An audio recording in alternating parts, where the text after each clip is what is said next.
Alright, it's Frankly Fabulous time. Frankly Fabulous in the afternoon. Welcome. We are going to do a recap show here. Talk about New York City Poetry Festival 2021. We did it. We returned to Governor's Island. Man, it is hot. I'm in this room and I don't have the window open because there's no screen. So it's kind of like a hot box and not in the good way. But we can also hotbox it that way too, I suppose. Just enjoy. I'm just watching some according to Jim here. Maybe we'll get into that. We'll talk about more sitcom dissection. But yeah, New York Poetry Festival. See, the thing about doing these is I feel like I have to do them literally right after I do stuff because now I'm already on. I've already had a whole day of other experiences. And Lord knows I have to talk about every single thing that I experience and read and to do some kind of huge social conclusions from it. Oh, AstraZeneca. See, the thing about daytime TV is it's really just a medicine show. It's in the classic tradition of American show business. And can I use this as a fucking... Yeah, let's try that. And just grifting schemes, ripping people off of their... It's right, because it's all for older people, right, who are at home because they're retired, a lot of them, or I guess they don't have jobs. A lot of them might be getting a check from the government. They might have mysterious health problems that they need some kind of solution for that they can't find. So there's all kind of drugs, all kind of drug advertisements, all kind of Medicaid, how to get more money. Joe Namath... It's in this Medicaid ad about, how to get more money. God, it's fucking hot in here. I'm going to meet up with my friend Nico later, who I know from high school. I'm really excited to meet up with him. That'll be fun. But I'll have so much to talk about, So I want to talk about New York City Poetry Festival while it's still fresh.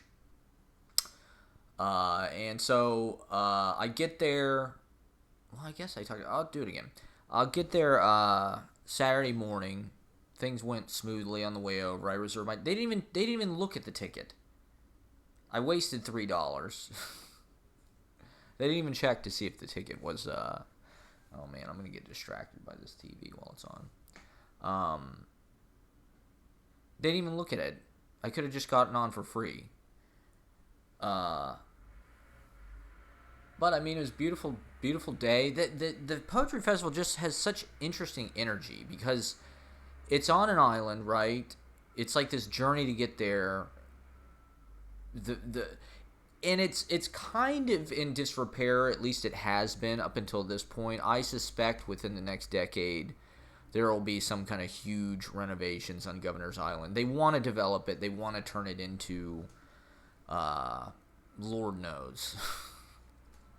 But all these old barracks and dormitories and things that they have that are... And there's galleries in them, and they're kind of decrepit. And it's like in this circle, which is kind of interesting. Like the festival itself is kind of right in the middle of this kind of like grove with houses and then barracks and like a hill on the left. So it's kind of like this... A lot of nice trees, a lot of nice shade, big old trees. It's just got, for New York City... It has a kind of like funky energy, kind of low rent, probably like Manhattan did 20 or 30 or 40, before the glass towers went in and people just saw money signs. And see, I don't want to open the window because, oh God, should I start over? I feel like I kind of have to do it in the other room. It's just too fucking hot in here. Even though this is such a great shot, this is why I wanted to do it in here, because it's like just an interesting composition. All right, well, fuck. Let me open the window. Let's see if this is too loud.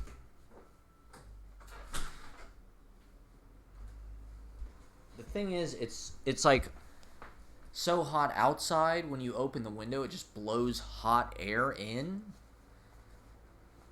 So you got to put a scoop out the port. You just can't win in here. I just feel like I'm going to get dehydrated and fuck, it's such a good shot. What a shame. I gotta go in the other room. It's just too fucking hot.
Okay, so I guess it's been recording the whole time. Jeez, that might be interesting.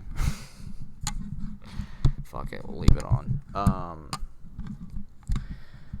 Okay, yeah, man, I just like, okay, so I've been reading this, Times Square Red, Times Square Blue book, which is also pretty interesting. Obviously, I mean, I'm probably, I don't know, 40 pages into it, so I might as well talk about it.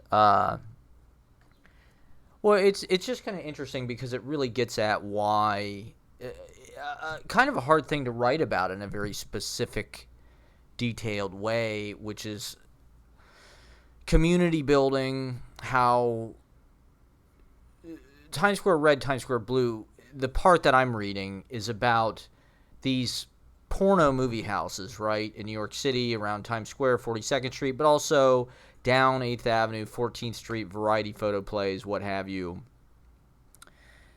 and how they fostered a community among, and, well, one of the things I find pertinent about it is that it's sort of about relieving the tension and exercising a catharsis with male sexuality, right? I mean, in this book, these guys go to these fucking porno movie theaters and they jack off in front of each other. Among other things, there's a, sort of a hustler culture, obviously, and just a cruising culture, right? But the point of the book is that the author, Samuel R. Delaney's viewpoint about this is kind of the opposite of what society's view of how the gentrification of Times Square went, which was that it was a bad place full of immoral activity, it was dangerous, and it became, through police intervention, development, raising the prices of everything, Disneyfication of Broadway, right, all the stores, the M&M store and all this shit, the fucking Toys R Us with the fucking Ferris wheel in it in Times Square, right? Whereas his view is the opposite. It was a community place where these people could gather. These movie theaters, you know, you could go in, you could stay all day or whatever. You'd go in at 10 a.m. or noon or whatever. You could stay, and there were regulars. There was human contact, right? Which is the thing that people think they're getting in these gentrified spaces, which are really just kind of shopping experiences. And we're kind of afraid of human contact, right? And I like I said, I haven't gotten that far into the book, but he does mention, he brings one of his female friends. She is kind of curious about this culture. And to be honest, like, from my own point of view, right, and the way that I was raised in my own personal experience, it does sound like kind of a scary thing, like going into a dark movie theater, sitting next to a guy that you're going to do X, Y, or Z with randomly, that in our imaginations formed by movies, TV, whatever, for the last 50 years. What's like the movie Death Wish? I mean, how many movies are about just what a cesspool Times Square is and how dangerous it is and serial killers and blah, blah, blah. Whereas Samuel R. Delaney's point is that he never witnessed any violence, hardly at all whatsoever. The violence that he mentions in the book was incredibly innocuous. And the only crime he really talks about is, I mean, other than drug use, right, like crack epidemic type thing, is cutting people's pockets. You know, people would sneak into the theater, slit people's pockets to steal their wallet or whatever. Like, certainly not some kind of, like, super homicidal. And the sexual encounters are, there's a lot of no being said, right? A lot of these guys do get rejection when they try to sidle up to a random, you know, person they're going to hook up with or cruise or whatever. They do get no, but there's something about it that, like, they're this is something we're dealing with right now with incel culture, toxic masculinity. I mean, let's not deny. I'm not saying that all guys are a certain way, but like, there's a lot of pent up energy in sex for men because of our biology, because of our drive, whatever. I'm not saying everybody, but we're horny. And the greater point being, okay, like having sexual intercourse with a woman, particularly until about 100 years ago, the idea that you might have a child was somewhat possible if you were going to have any, to have sexual intercourse. So how are men supposed to exercise their energy and catharsis, and yet and it's not the woman's responsibility, right? It's not the woman's responsibility to. This is one of the problems we're having, is that men are objectifying women, they're sexualizing women. The woman is only useful for that, and it divorces them from who they actually are as a person. They just become an object, a body. This is part of the so to put that responsibility on them, like the women are the ones who have to have sex with us or service us or fight, not that it's not reciprocal or mutual, but one of the things Samuel R. Delany says in the book is that he thinks that women could do anything that the men are doing in it, right? So, like for instance, the one he brings his one friend along with him, right, to the theater to check it out, just to see. She's a female, and afterwards she says she's scared to death, right? I'd say that would be a pretty common reaction. I'd say that's in a lot of situations. I think women feel that way. They feel scared. They feel threatened. They feel like they could be raped or murdered and yet in the book, Samuel R. Delany kind of posits that there's no reason to be afraid. That reaction is kind of unusual. What the theater manager says when they go in to the theater is he says, "Yo, you better not be taking any money." Meaning, you better not be her pimp. She better not be your prostitute, and you're using my movie theater to prostitute. Because he doesn't have a problem with the guys going in and doing whatever they're doing. The problem is in turning it into a bordello. That's not his intention. It's a community space, right? It's performing this kind of therapeutic, cathartic function, right, for the male sexuality is the point. And in this situation, it's all men, pretty much, straight, gay, queer, whatever. There's a lot of straight guys that go in and just jack off or let a guy give them a blowjob or whatever. I don't mean to be, graphic about it or coarse about it, but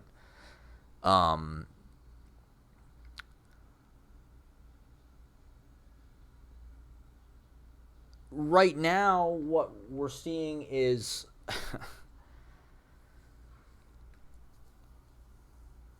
the society and the narrative that we're told has loaded all of this sexual gaze right onto women, and so they are completely resisting it. They're completely shutting down. They don't want to, at least, I don't know, in post-pandemic summer, my experience has been, it's not that people are unfriendly. I think people are just in shock, right? This is what my friend Greg said the other day. I think even though we're all out socializing and we're not really talking about how scary it is or how face-to-face, like, I think there's some sense that we don't know, or we're relearning how to connect and how to, like, but at the same time, I think you're seeing less and less kind of amiability between the genders. You have the incel culture, and a lot of my friends, not a lot, but I've had certain friends just say they haven't had sex in X amount of years, and they don't even care or try anymore. I just think that's fucked up. I mean, my 20s, maybe this is just how people's 20s are, but like, I didn't have like as much sex as I would have liked, but it happened often enough, and it was friendly enough, and it was vulnerable and like bare enough that it like, well, okay, the other thing being like, what about just like intimacy, affection, caring for each other, touch, right? We haven't really experienced. We were supposed to stay 6 feet apart from each other for a year or longer. 6 feet apart. Not allowed to touch anybody. That desensitizing the entire fucking human race. I mean, if you had a significant or other or whatever, you could make that work. But what about the rest of us? I mean, I was, as men, I think, not just as men, right? Maybe just in general, but like there is some aspect of like, I'll just become a hermit, I'll just become celibate, I'll just become a monk, I'll just read. A lot of my friends kind of have this tendency. I care about nature. I'm going to be a writer. Sex is just kind of, I mean, part of the point being that it's like, it's hard fucking work to have sex. To be honest, let me just be totally honest about it. As a guy, like,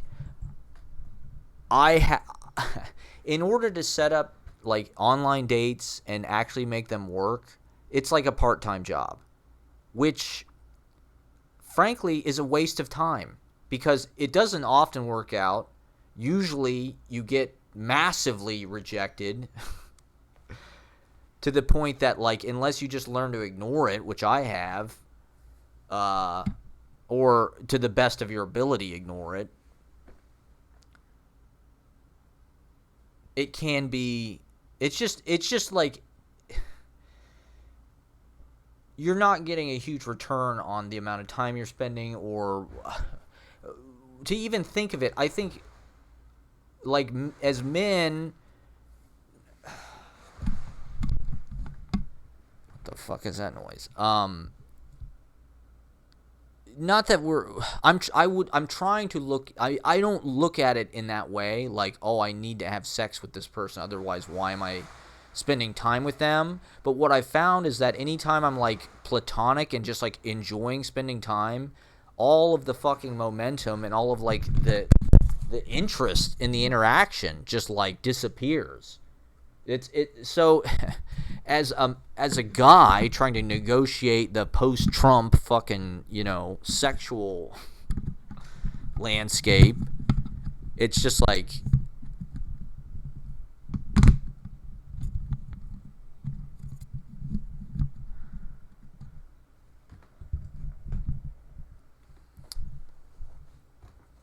plus I'm, approaching middle age. I let my body go. I'm losing my hair. Not really. I'm just kidding. I mean, I had a moment with this girl I went on a date with last week, right? And I could tell she didn't like me. I could tell pretty much right away she didn't like me. Like I said, she started playing ping pong with this other guy. And but at one point toward the end of the date, like, I just kind of manned up, to use a totally toxic, poisonous phrase, and I kissed her, right? And she reciprocated, which was totally crazy to me because it just seemed like the whole time, it seemed like she wanted, but I wasn't sure if it was because of me or just, and so, like, I hugged her, and I just kind of, like, held her. And it was so nice. For probably, I mean, I got scared. I was like, is this going on too long? And I kind of like, I started to like, kind of like rub my fingertips on her shoulder a little bit. And she started to do it too. And then I like stopped. I was like, because it's been so long since I've been in this place. And I just thought, this person doesn't even like me. Like this girl, she clearly wasn't that interested in our date, and like now there's all of this. My friend Mike was telling me, right? And I'm not exactly sure what the law is, but he said in Vermont where he lives, if you have one alcoholic beverage, it's considered non-consensual. Now that cannot be what the law is. All I'm saying is that we're in a new place. So to talk about Samuel R. Delaney's book where it's all these men who are helping each other. That's kind of the point of the book, is that even though these places have been characterized as being dens of whatever, sodomy or sin or danger, they're actually places of human contact and where love happens. People that care about each other, people that get to know each other. They're all regulars. This is their third place. To characterize them as sexual deviants or whatever is just something that the status quo fucking has to criminalize and demonize.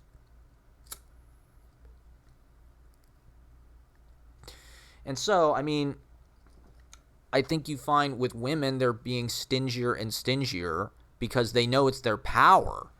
Like, if you're an attractive woman, you get on Instagram, you got 3,000 followers, you all of a sudden know exactly what you're in possession of. Or at least, I don't know, I think it gives you an outsized sense of your own importance, to be honest. Like, it's a very facile thing. And yet, all of these people think they're hot shit, and they get off on looking cool and looking intimidating and withholding. The clown at the fucking poetry festival. You don't have to be nice. I disagree. I think you should be nice. Hold on, I gotta close this.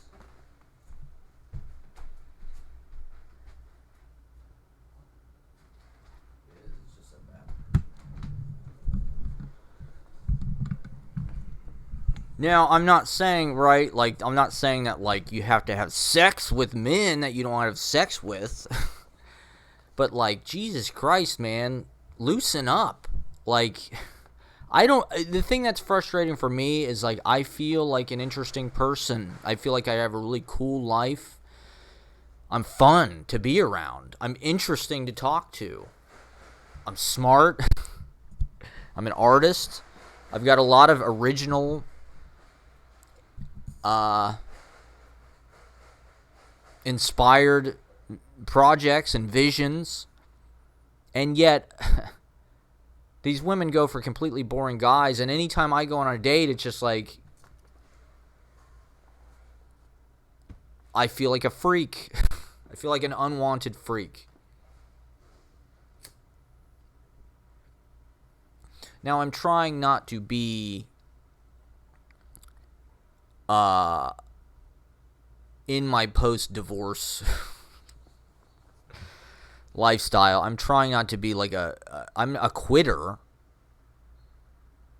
I mean, I've definitely had more than a few friends say something to the effect as just like it's over for us because of us being white, straight, cis, whatever. Which, to me, if you're saying that, you're just buying the mainstream media narrative. That is the mainstream media telling you that. So, I'm not like an activist or anything on behalf of dumbass fucking men. Like, they're shit. I understand. Like, they suck. But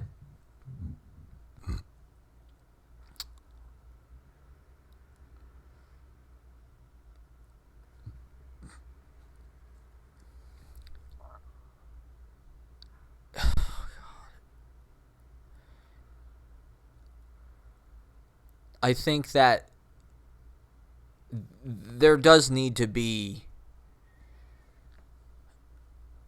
reaching across the gender bounds and people trying, like, having platonic friends, having more sex, for Christ's sake, with everybody's just like very on guard. They're all, I mean, maybe this is just because we're children of boomers and like we were so like overprotected. It just like feels like nobody takes risks or they perceive these things as risks when really they're not. Like, people are afraid of me because I'm a man, right? If I'm walking down the street and there's a woman walking by herself, she's like going to be terrified of me. She's going to think that I'm going to like, it's like that needs to, we need to deal with that somehow. Why is that happening? And the answer is not to punish men, because part of the point of Times Square Red, Times Square Blue is that the sexuality is not as brutal, dangerous, violent, malevolent, malicious, hostile as what, does everybody just think men are just like creepy rapists? Like, I suppose they do. I feel like if there was, and this is going to sound insane, but if a woman would actually like spend time with me and really get to know me, they would fall in love. Like this girl on this date. This is one of the things we were talking about. It's just like people don't really get to know each other. It's just stupid because you'll hook up with people you work with or people they just trust the stupidest shit. They trust friends of friends or people that are socially verified, and everybody else is a creepy rapist. It's like that's in it. So you have a whole population, huge percentage of the society, who just like this animosity is building up. And the other thing is women don't want to take fucking responsibility for anybody's problems but theirs. At least the ones in my life. I called my mom yesterday asking about, because I'm in kind of a situation here with this living space. And because I was like asking for legal advice, she was just like, you need to contact a lawyer. It's like, okay, fine. I won't rely on you for anything. That's how they want it. I mean, like, granted, don't get me wrong, there's all of these reasons why they want to overturn the shit, because they've been indentured and controlled, and there has been a lot of violence, right? Clearly. I mean, I'd say the violence is more like societal, the way that women were controlled. And of course, there's definitely examples of horrible things happening to women, right? There's tons and tons and tons, right? But a lot of the violence was more just like, well, you have to be in the house your whole life. You're not going to have any choice, blah, blah, blah. But even that is more complicated. People have ways of getting control even from positions of subordination. So the picture that we're getting from the media is all of the people who have this identity are good and all of the people who have this identity are bad. And that's not a good fucking place to work from either. That seems like where we're headed. It's like if you're in the coalition of previously marginalized people, or you're white, right? This is like kind of where things are heading, if they're not already there. And certainly the Trump thing like draws the line in the sand, right? We know this.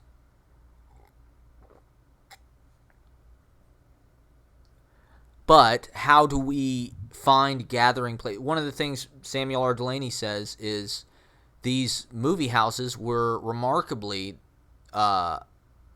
heterogeneous ethnically. People from all over the world. People who looked every way were hanging out in these movie theaters. That's kind of the goal, right?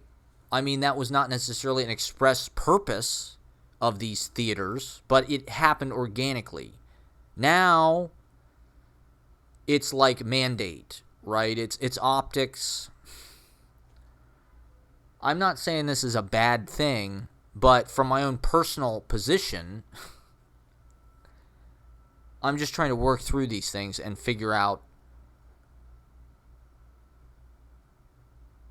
The smart way probably to get what you want would be to just not ever mention it and just play the game and do it so well that, like, it's imperceptible. But part of it for me is like going under the hood, so to speak, and how do we fix? I mean, maybe I'm just not trying hard enough. A lot of this, once again, is just big media narrative.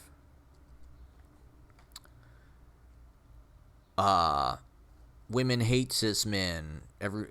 Queer is cool now. I mean, this is just big media stuff. This is trends. This is fashion. I mean, as an artist, as a writer, I think you kind of have to do both. You have to work with something that is contemporary, but it also has to be kind of centered. And sometimes the fashionable narrative is like just very fickle or temperamental, temporary. One of the things I've been thinking about recently is the centuries. And we are a fifth of the way through the 21st century. And somebody who's being born 1985... millennial, I'm an elderly millennial or whatever the fuck it is. It's interesting because you're living between the centuries. Half of my life roughly took place in the 20th century, and a little more than half my life took place in the 21st century. And as an artist, I'd say, I mean, a lot of the technique I study and have kind of metabolized or tried to is 20th century, definitely. Stuff from the 50s, 60s, 70s, etc., etc. But now we find ourselves deep in the 21st century. And, like, okay, look at Picasso and Gertrude Stein, right? The cliche or the narrative being they invented the 20th century or they discovered it as modernists in Paris, Cubism, whatever. They were the first. They were not 19th century. They weren't Victorian. They were coming out. They came out of that and they saw what the 20th century was going to be from way back there. Who are the artists that do that now? I mean, we're deeper into our century than they were. They were doing that in the 1900s, 1910s, Ezra Pound, right?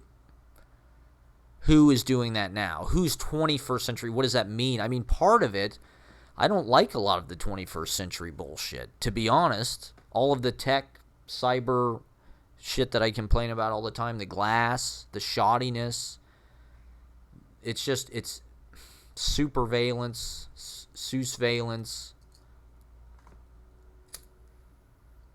human cataloging.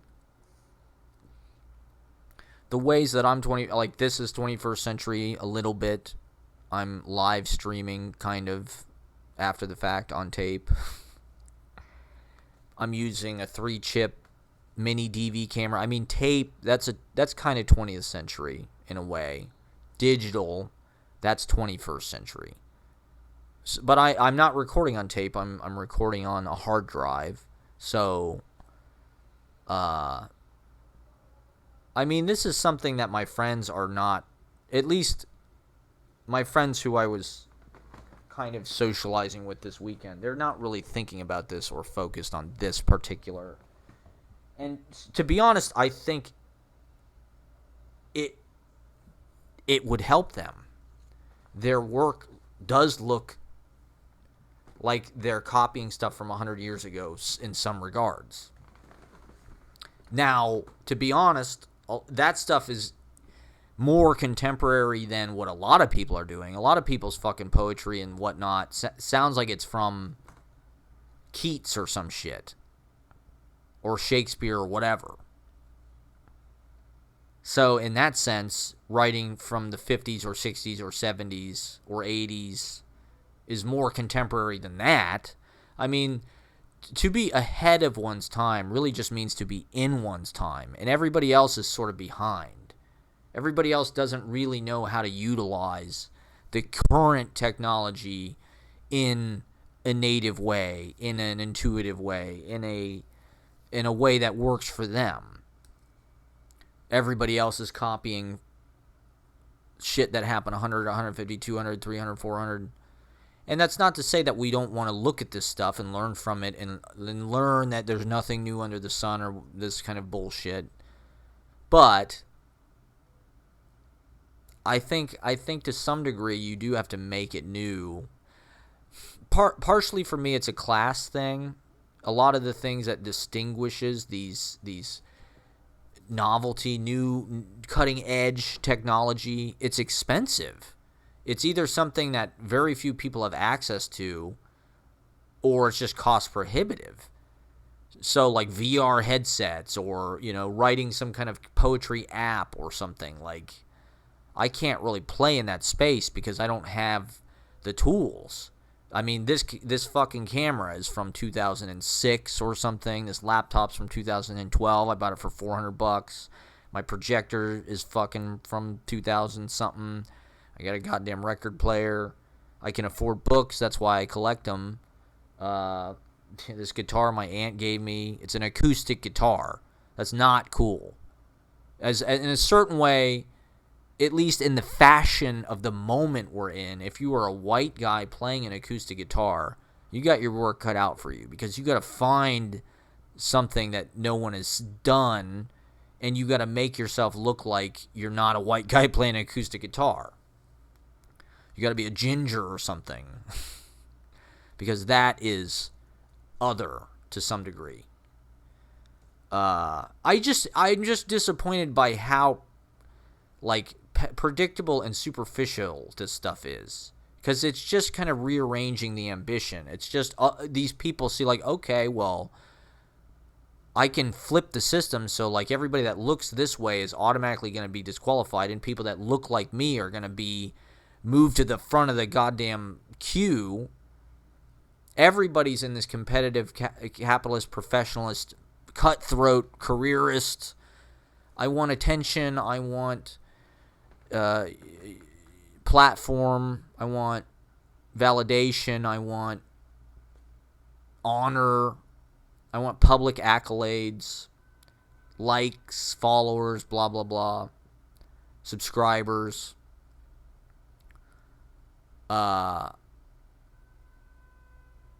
This guy was telling me at the poetry festival, his friends who were they live in Scranton or something, and they're a 3-piece kind of like jam, I don't remember exactly what it was, but he says they live stream the pandemic. They used to go on tour constantly, and the pandemic totally fucked them. So they're like, what are we going to do? And they started playing on Twitch. They got good cameras, good equipment. He said they live stream I think 4 times a week for 4 hours a day where they play. And they have 4,000 subscribers paying $5 a month. So they make $20,000 a month live streaming on Twitch.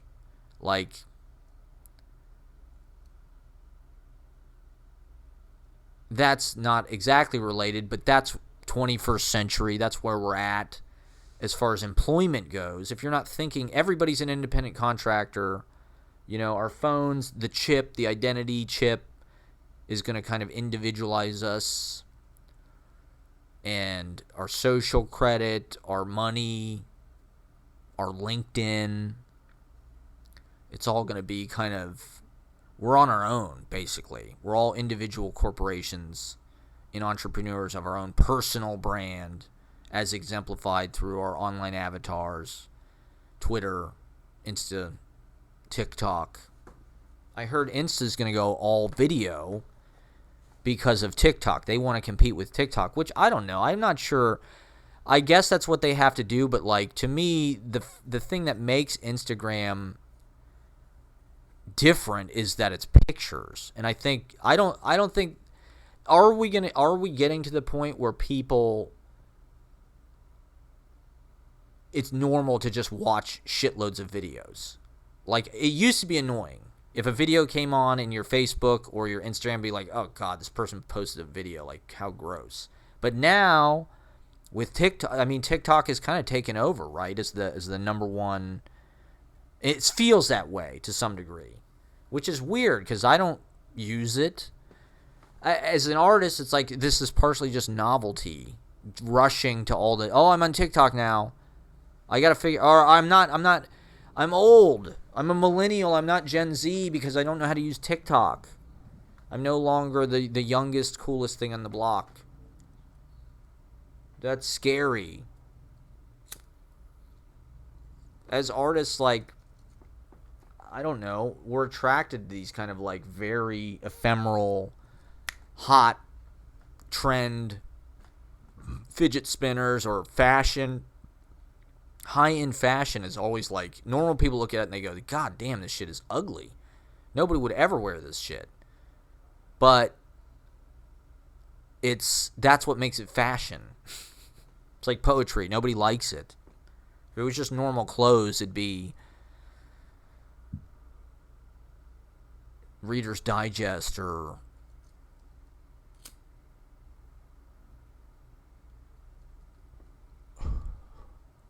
John Grisham or something.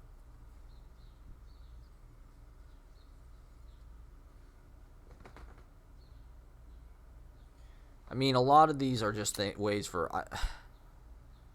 I saw this thing the other day about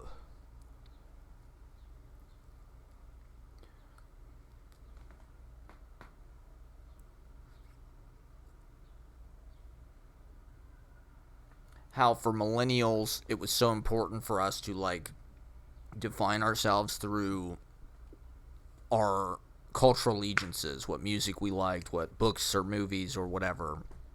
Whereas like for Gen Z, they've grown up with a what was the word? A society where obscurity doesn't exist. Obscurity has been erased because everything's online. You can access anything. You don't have to seek out taste making kind of like vinyl or some shit or the stuff that other people don't know. It's all there. So Gen Z can pick freely from all the whole everything, and they can throw styles together. And you certainly see that in the way that younger icons dress or present themselves. It feels very Rococo to me to some degree. A lot of the like fashion and color schemes, the kind of seafoam green and like pinks, and everything in the art galleries is super neon. Everything. So this is one reason why I was thinking about this, because I went around to a few art galleries while I was hanging up flyers last week. And it's all kind of, everything looks like kind of post-spring breakers, because that's a way of talking about like the climate crisis, the ocean, surf culture, and just I think technology, right, those paints and those colors and things are more available. But I don't know. Everybody just wants to act like chill and beach t-shirt vibes, beach house, while the world burns, while the ocean rises. It's like, it's not a fucking spring break. It's not a beach. Oh, the ocean's going to be everywhere. It's like, no. It's like, that's not, we're trashing the ocean. And if the ocean is going to be everywhere, it's because there's going to be an apocalyptic flood and weather a deterioration.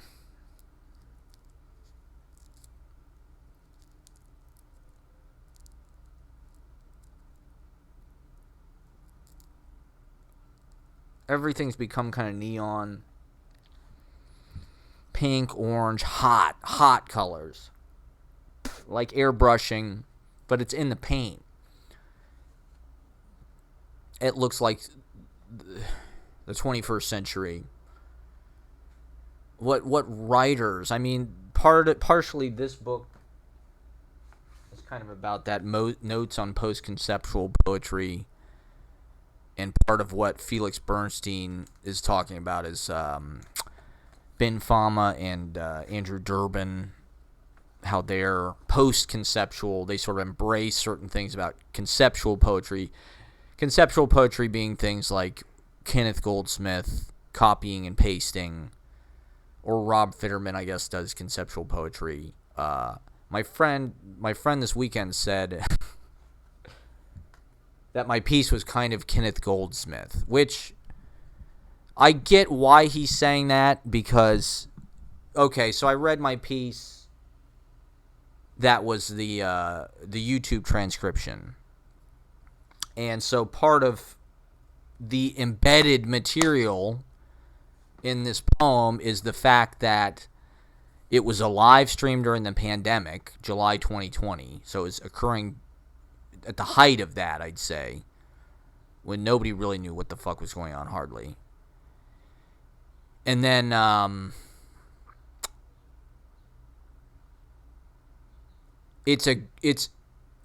YouTube auto-generates these captions. Any video you upload to YouTube, I mean, you can probably turn it off, I guess, but people have gotten used to, I think, to watching things with captions. Like, this is another thing that's like a meme, right? Like Criterion with the captions, just still pics of that. Some, like, really cool foreign intellectual babe saying something, like, super casual and, like, incredibly smart and intellectual at the same time, and blasé, but it's like it's the subtitles. And so YouTube auto generates these, which, to be honest, I'm very grateful for, because I mean, being able to transcribe speech is something I've wanted to do for a long time. So the fact that the YouTube videos just do it,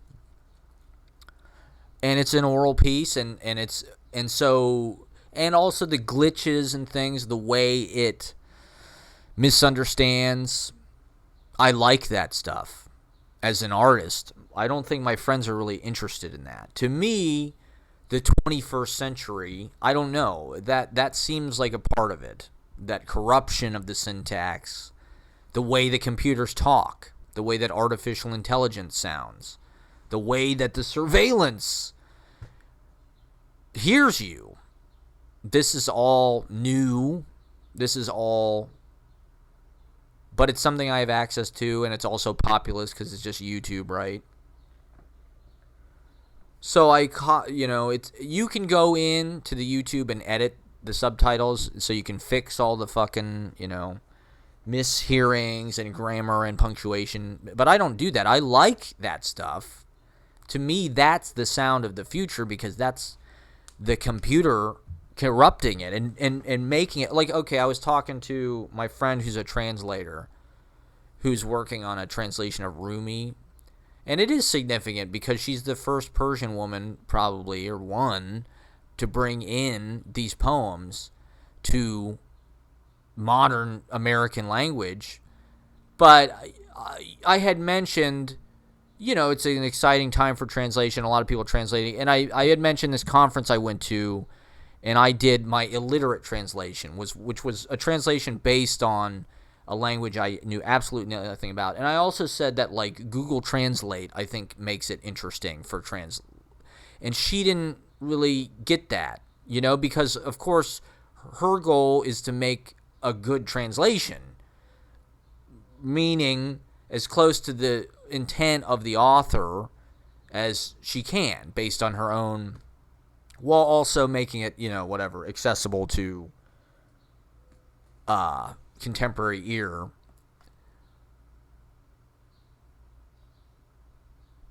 Whereas for me, I'm just kind of trying to create interesting language and avoid cliche, avoid a path that's been down before. Create something original, create something new, create something that has a perfect music and maybe a kind of death-defying meaning. Aerialist contradiction, polarity,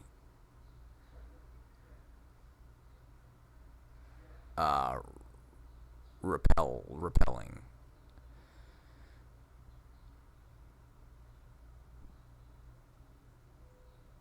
So to be around people that's their only, they require that, that's not the space that I'm working in. Now I don't think my piece was like Kenneth Goldsmith, because Kenneth Goldsmith copies and pastes shit, right? Well, okay, he was talking about my talk piece at the festival, which when I got up there, I probably did a few minutes, probably 3 or 4 minutes, where I talked about the history of Governor's Island and basically shit I read on the Wikipedia article. So in that sense, it was kind of a copy and paste, because I was, remembering facts that I read in the Wikipedia article, and I was kind of like presenting them as an impromptu oral essay or whatever. And my buddy is in the front, and he's just like, got his face in his hands like I'm bombing or something. It seemed like people were really listening to me. I mean, not that there was like a palpable reaction. I didn't, especially outdoors and the audience kind of that far away, it is a little bit, you're groping for some kind of like emotional bounce pass back and forth, and you don't really get it, but you have to trust that you're holding people's attention. I thought I was doing good, but my friend has just got his face in his hands. I'm like, okay, he thinks this sucks. And it's like, well, it's not a Kenneth. Here's the thing that I don't like about Kenneth Goldsmith is like, it is just copy and pasting. What is it? Uncreative writing. And I don't really like that. Like, what, to me, the whole point of writing is to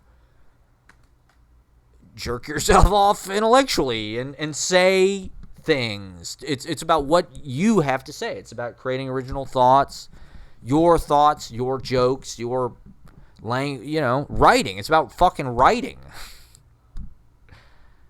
Yeah, this fucking thing. So copy and pasting shit is not, that doesn't really sound that fun to me. I mean, you could say that in a certain way that's what the Sonnets, Ted Berrigan literally was cutting and pasting shit. It was a cut up. The computer kind of adopted this technique, right?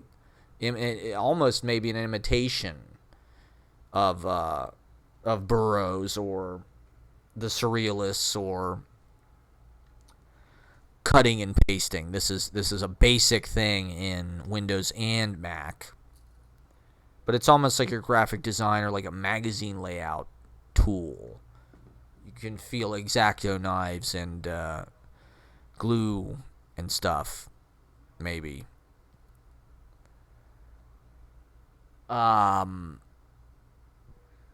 So, but my piece is organic. I'm on the island, and I'm trying to tell this story. I'm not reading the fucking Wikipedia article. I'm not, part of it is I'm refashioning and allowing to surface the facts or the knowledge or the, plus my own personal experience. I mean, it wasn't just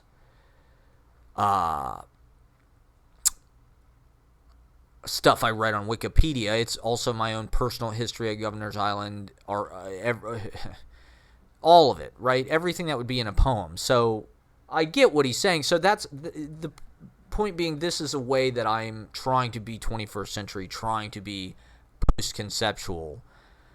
I don't know, the concept being something about utilizing surveillance or something back at itself. And learning from the machine and vice versa. I think this has been a big part of my performance style and writing style, is the glitches, the mistakes, the malfunctions, the way the machine breaks down, kind of computer stress thinking is kind of funny to me when computers like get angry and the way they type, or like HAL in fucking 2001, the way the computer like talks to him and shit. There's something funny about robots because they're so like no nonsense. They're so fucking like that robot at the Olympics that was like shooting the basketballs. They had this basketball robot that would like, I mean, first of all, it's huge and it just like rolls around on wheels and shit. There's nothing, but they can do shit like incredibly fast and incredibly accurately. So this robot, like, it goes over and like, it doesn't even, it's not like a human, like it doesn't, it just like goes and like somehow like suctions a basketball or something to its hands. And then it like lifts it up like this, kind of like it's a shot, and it sits there for a second. I'm sure it's like laser coordinating exactly to the inch, and then it just like shoots the fucking basketball, but not like, you know, not like Reggie Miller, just like a gun, like a cannon. And it, you know, it didn't swish. It kind of went, you know, dead nuts. It didn't miss.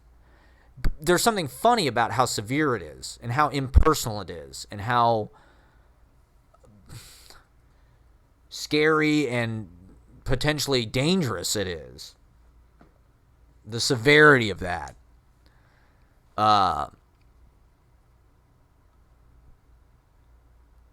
I find that in Google Translate, in autocorrect, things like this, predictive text.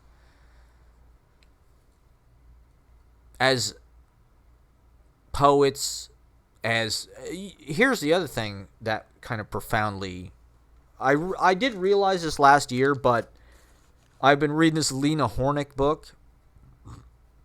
Oh my God. It's lit as hell. So fucking good. It's her memoir. She was the editor, I guess, of Culture, which I don't really know that much about, but the book was published by Giorno Poetry System. So I'm just like, yeah, I'm in. It was $8. Of course I'm going to buy this fucking, and it's a memoir, but it's very much like a Gertrude Stein or almost like the Warhol diary, where it's like it's almost like speech, and it's really just like facts about, we went to this gallery, and then every once in a while there's kind of like more kind of vivid, but it's great. I mean, I love this fucking book. And one of the things she talks about in the book is John Giorno says the past doesn't matter at all.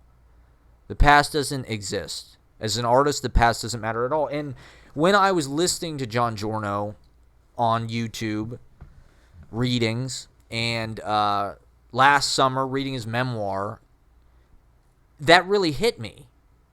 That, like, you know, it's not that I didn't like, part of why I didn't really get John Giorno at first, because when they print him, right, like his stuff has got those echoes and repetitions, and they print that shit.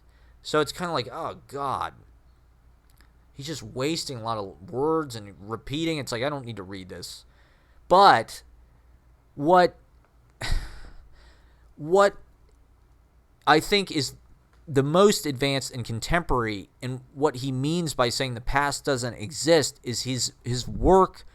The sentences he uses, the way he talks, is completely contemporary. It sounds like somebody just talking to you. You look like a television set on a refrigerator, or whatever it is. I'd crawl a mile through a bucket of shit to suck off the, you know, whatever the fuck. It's like, he just sounds like some guy out of a fucking movie from the 70s or something, like some New York. But even more kind of in tune than that. Like, he's very, like, just kind of talking the way we actually talk. And his pieces are just like these hosing you with just like sentence after sentence after sentence of just hilarious, profound wisdom mind, right? Language diamonds, perfectly kind of crystallized phrases that are funny. They're in your mind all day, that kind of like throbbing repetition of just like negativity or doubt or anxiety or whatever it is. And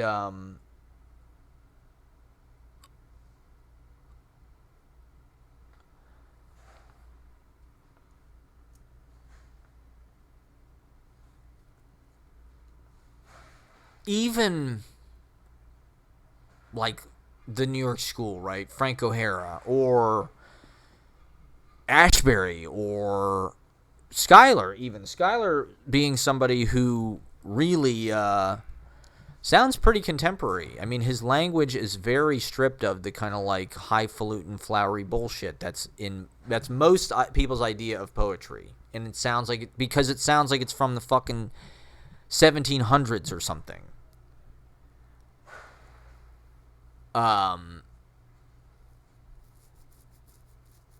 Like I said, Giorno sounds like a guy from a fucking Scorsese movie, or a guy just standing on the corner yelling or something. Like, but it's just this attack, just phrase after phrase after phrase, and the echoes and certain shit he repeats. You gotta make them come. You gotta make them come. You gotta make them come. And the audience just goes, yeah, because he's filling them with energy. He's filling them with fire and all this juice and life, and he's not thinking about, well, does this fit in with what is this? Is this a sonnet? Is this iambic? Do I need to throw semicolons in?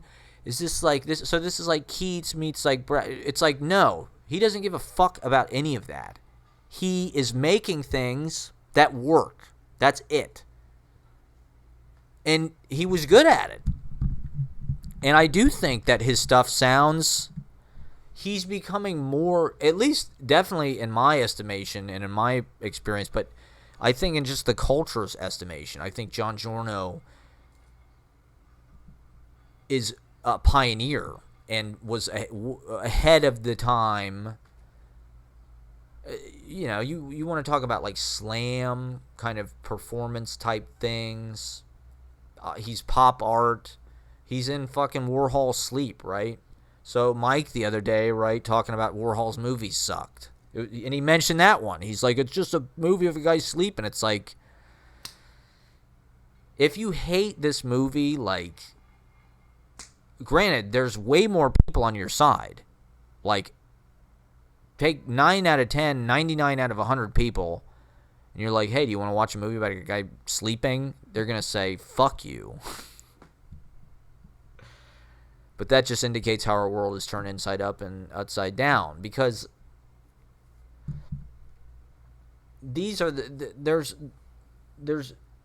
just layers and layers of implication and permission in that gesture, right? And this is the space where like a lot of the contemporary fine artists work. They're not necessarily they're not trying to make a Hollywood fucking movie, right? They're trying to make something that is whereas most people, it's like, you want to make a movie, it's got to be this. You got to have a script, blah blah blah. Lights, actors, whatever. As people, there's more options than that. As artists, there's more to do with that. And so I find working outside the conventions to be more interesting and more original, definitely. You're just able, it's not necessarily about defying the convention so much as just like doing it your way, doing it the way that you think it should be done. There are no fucking rules. Like,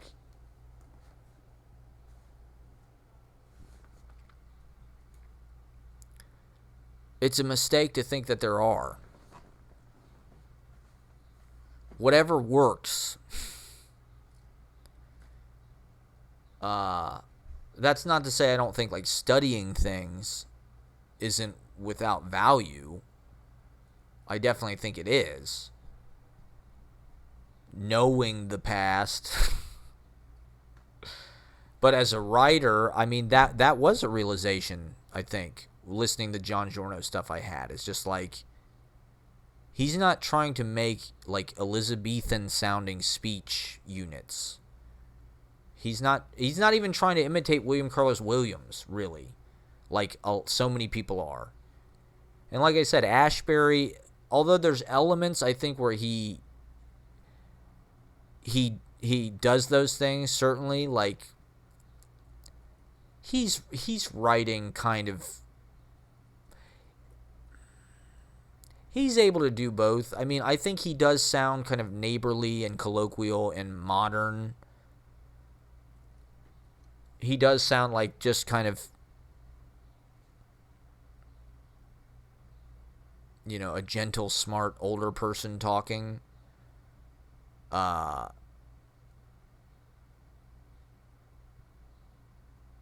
formally, I would say Ashbery is definitely kind of loaded and woven through a knowledge of all of it, right? He knows fucking the Fairy Queen and shit, like things like Flowchart. These are playing in the Nut Brown Maid or whatever the fuck that poem is. Like, he's definitely like writing through the tradition in a way that like okay, let's say you're watching a fucking TV show. Do you give a fuck about that? Do you give a fuck that like the show is like part of this tradition or something? You might. I mean, like The Sopranos. You're aware that, like, okay, there's mob movies, there's gangster movies. It pays homage to that. I mean, I think those artists were trained to have affection for that stuff, right? And to call attention to the fact that they're part of that lineage. It's a show about a family, so it kind of has all these laden associations. Homer Simpson or the Flintstones, or it's a TV show, right? Twin Peaks. There's a lot of, but is that necessary?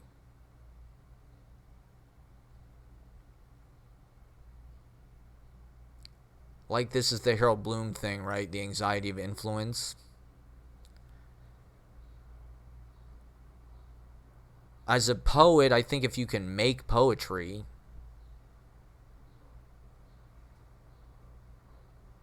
you're definitely, I mean, even with Giorno, you're taking things from the past. What? He was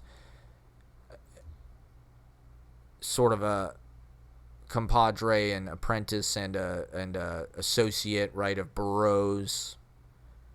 And like I said, you could certainly read like Browning maybe or something like that into, I'm sure there's a lot of things you could read into what John Giorno's doing.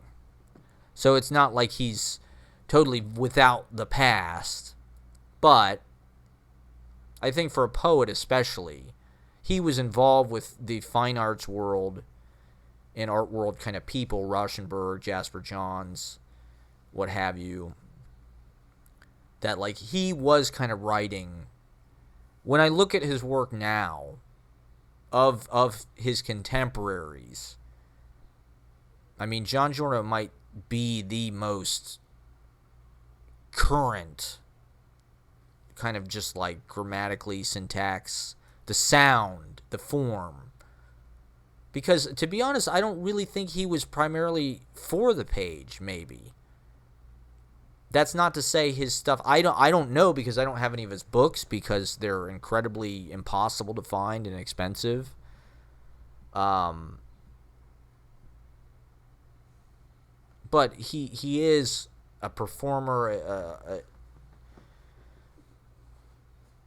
saying him out loud, right? This is maybe the video. He's got his paintings, of course, too. His band kicks ass. And his music, right? His music, too. I mean, if you listen to it, your average person would listen to it and be like, God damn, this sounds 80s as fuck. And probably hate it. Poetry music tends to have that effect on people. But when I listen to it, I'm like, this sounds remarkably current because of the way it embraced very flash in the pan kind of technologies. I mean, whatever those synthesizers and that whole sound of that whole Scum and Slime and what's the other one? Exiled and Domestic Life. I mean, they sound great. They sound phenomenal. They're really amazing music, to be honest. But he doesn't try to sing. He basically but it's cadenced almost like his phrasing is almost like a singer. It's just he doesn't load it with melody. You can hear hip hop, you can hear the street of New York, you can hear Subway, you can hear Bliss, you can hear fruit, jungle, vegetation, all of it. Color, walking down the street. It's all in Exiled and Domestic Life.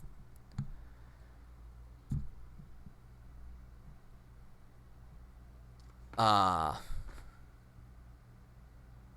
own personal right. I mean, I feel like most of my life, it was a breakthrough to realize the past doesn't matter. And it has been kind of a journey, I guess, maybe, I don't know, to writing more and more. I mean, this is something I was discussing with Mike, is just like, I think I was writing really great pieces of writing. Or at least, like, original, whatever my goal is now.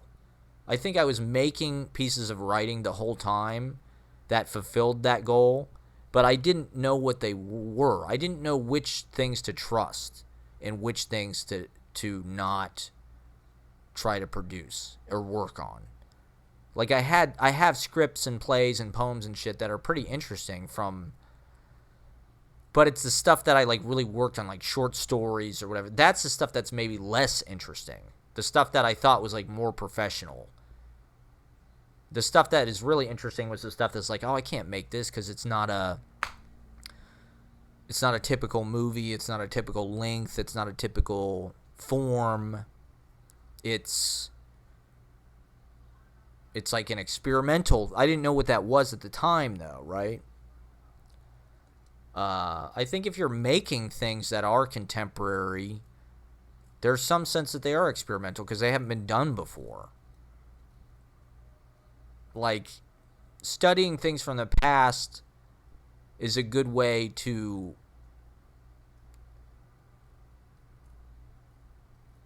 model things on in kind of just like a very rudimentary way. To me, I'll take that stuff and just like, however it comes out, the more different the better. Like these posters I drew, right? They were both images I saw on TV, which no one would ever... I saw this one of the guy looking in the mirror. That was from How I Met Your Mother. Jason Segel was like looking in the mirror. He was wearing a suit. I think he was trying to get a job or something.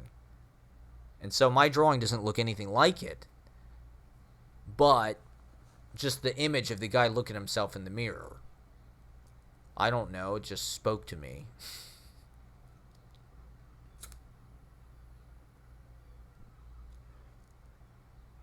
I was surprised to learn that, well, here's the thing, okay, one thing is my buddy Mike, he's way more educated than I thought. He's been kind of making it sound like he's just kind of in the fucking wilds of Vermont or something, like, he's given it up. He doesn't write or do anything. It's like, he was in a fucking MFA program for like a couple years. He studied with Mary Ruefle and Matthew Dickman, among others. Like, those are very respected, established, high-up academic teachers. That's not like...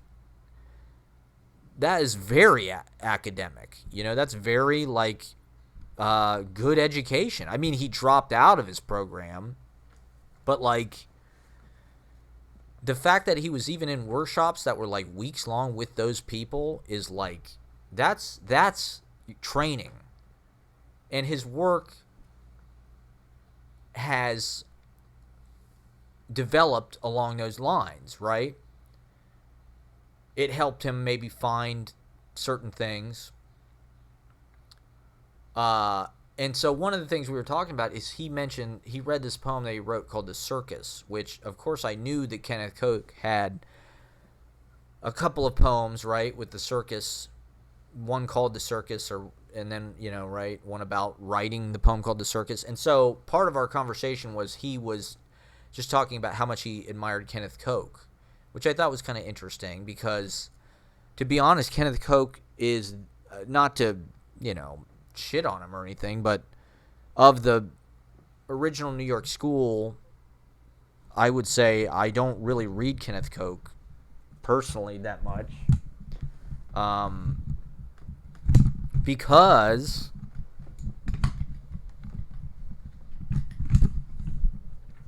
I don't know, I find him to be kind of a square in the way that he's like avant-garde. Like, I would say, I hate this fucking mic stand. This is Kenneth Koch fucking with me from the after. I mean, don't get me wrong. Like, I've read. It's hard to read Kenneth Koch. Is kind of the point. It's like, unlike the other New York school, and it's not to say that Kenneth Koch isn't fun, but it's like it's just like you have to put in this effort to have the fun, and he's comic in a way that I think is more obvious, and he's just very composed. His work is not messy. It's clear. It's achieved. It's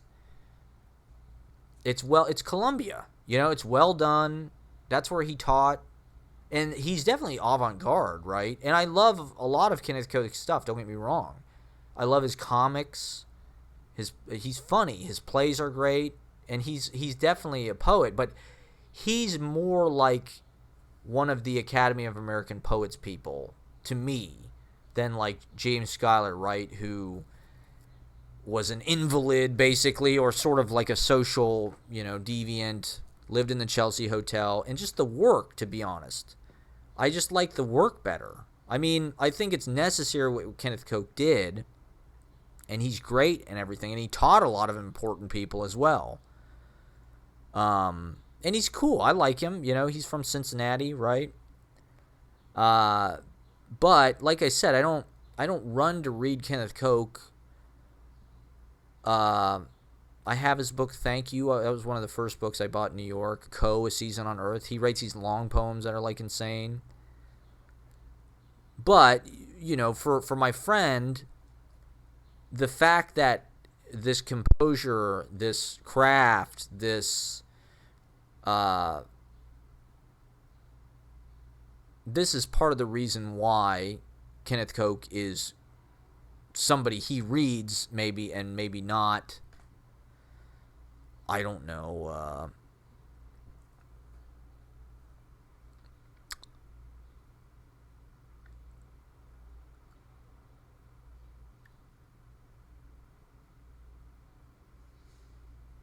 Somebody who's more of a mess or something than that. I can't think of anybody right now.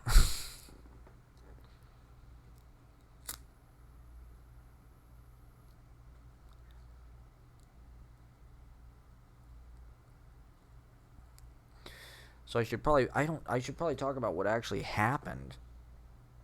Well, I guess the big thing for me was it was a great weekend. I mean, I didn't totally max it out, I suppose, although maybe I did.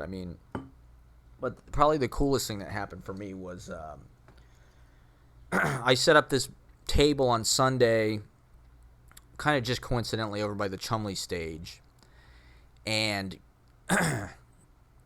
to my surprise, Greg had come Sunday. I didn't know he was going to come both days, but so we met up, and we were standing over by my table, and he's like, "Oh yeah, Brendan Lorber's going to read at 4 on Chumley's," and I'm like, "Oh, I'm sitting right here. My table's right here."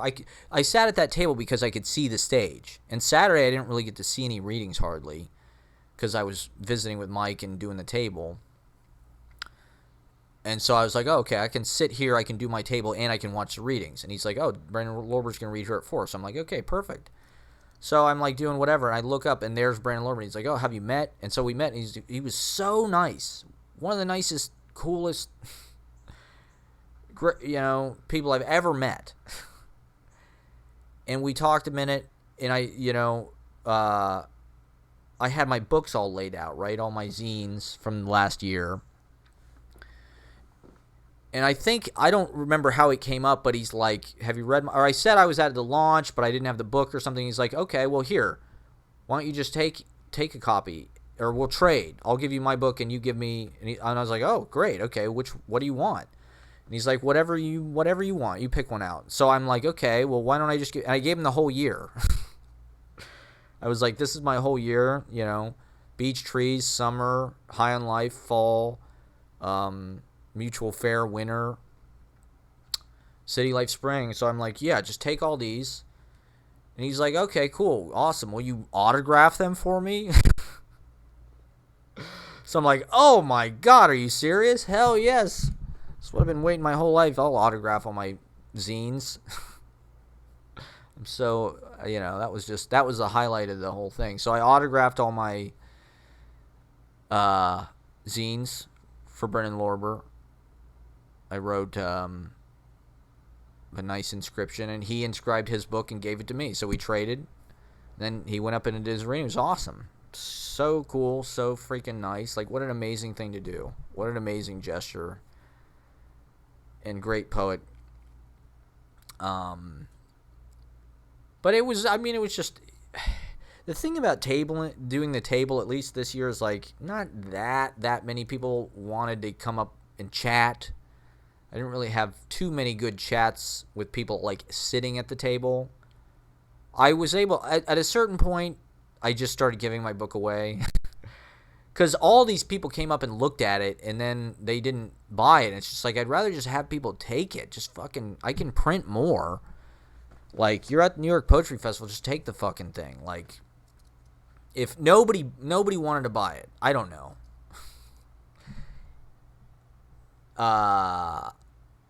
The table thing was kind of after the fact, right? Because I had asked them, I had emailed them, asking, like, hey, I'd like to get a table, I'll pay for it, whatever. And they're like, well, it's too late. And so when I get to the festival, I'd taken all my books and shit. I was like, I went up to the general information people, and I was like, hey, I had a reading, and I read on a different stage. I wanted to get a table, but they said, I was too late. Is there any way I could possibly? And the girl at the information was just like, it's first come, first serve. Take whatever you want. So I was like, okay, perfect. And I just went over and I sat at a table and put my books out. And the first day I didn't have like a blanket or anything, so I was literally just like raw dogging the folding table or whatever. Pardon my French. And like I said, I was sitting with Mike and Beck, his cool friend he introduced me to. She's awesome. She's a photographer. We were all hanging out. And so I was talking to him a lot. There was these guys from Madison, Wisconsin, or from somewhere in Wisconsin, on the table to my left, and they were really cool and kind of, they were fellow travelers and on the same wavelength. The one guy was saying he went on tours opening for bands and stuff. He would open for like jam bands and things, and he was flow poetry. And then the other guy gave me his book, and it's really excellent. A.K. Cola. It's really good. It's smart and very contemporary. But they're from Madison, and like, I don't even know if they'd ever been in New York. So like, there's certain aspects of that. Well, the one guy definitely had. I'm not sure if A.K. Cola had been to New York or not. But I asked them what they were doing, and they were like doing all the, they're going to Times Square, they're going to Central Park. They went to the Guggenheim, I think. They were like, should we go to Washington? We heard Washington. And like, Washington Square Park, and they're like, yeah, we heard you can busk there. It's like, yeah, that's perfect for you guys. Because it's my place, too, If, like, you're a busker poet, Washington Square's a spot.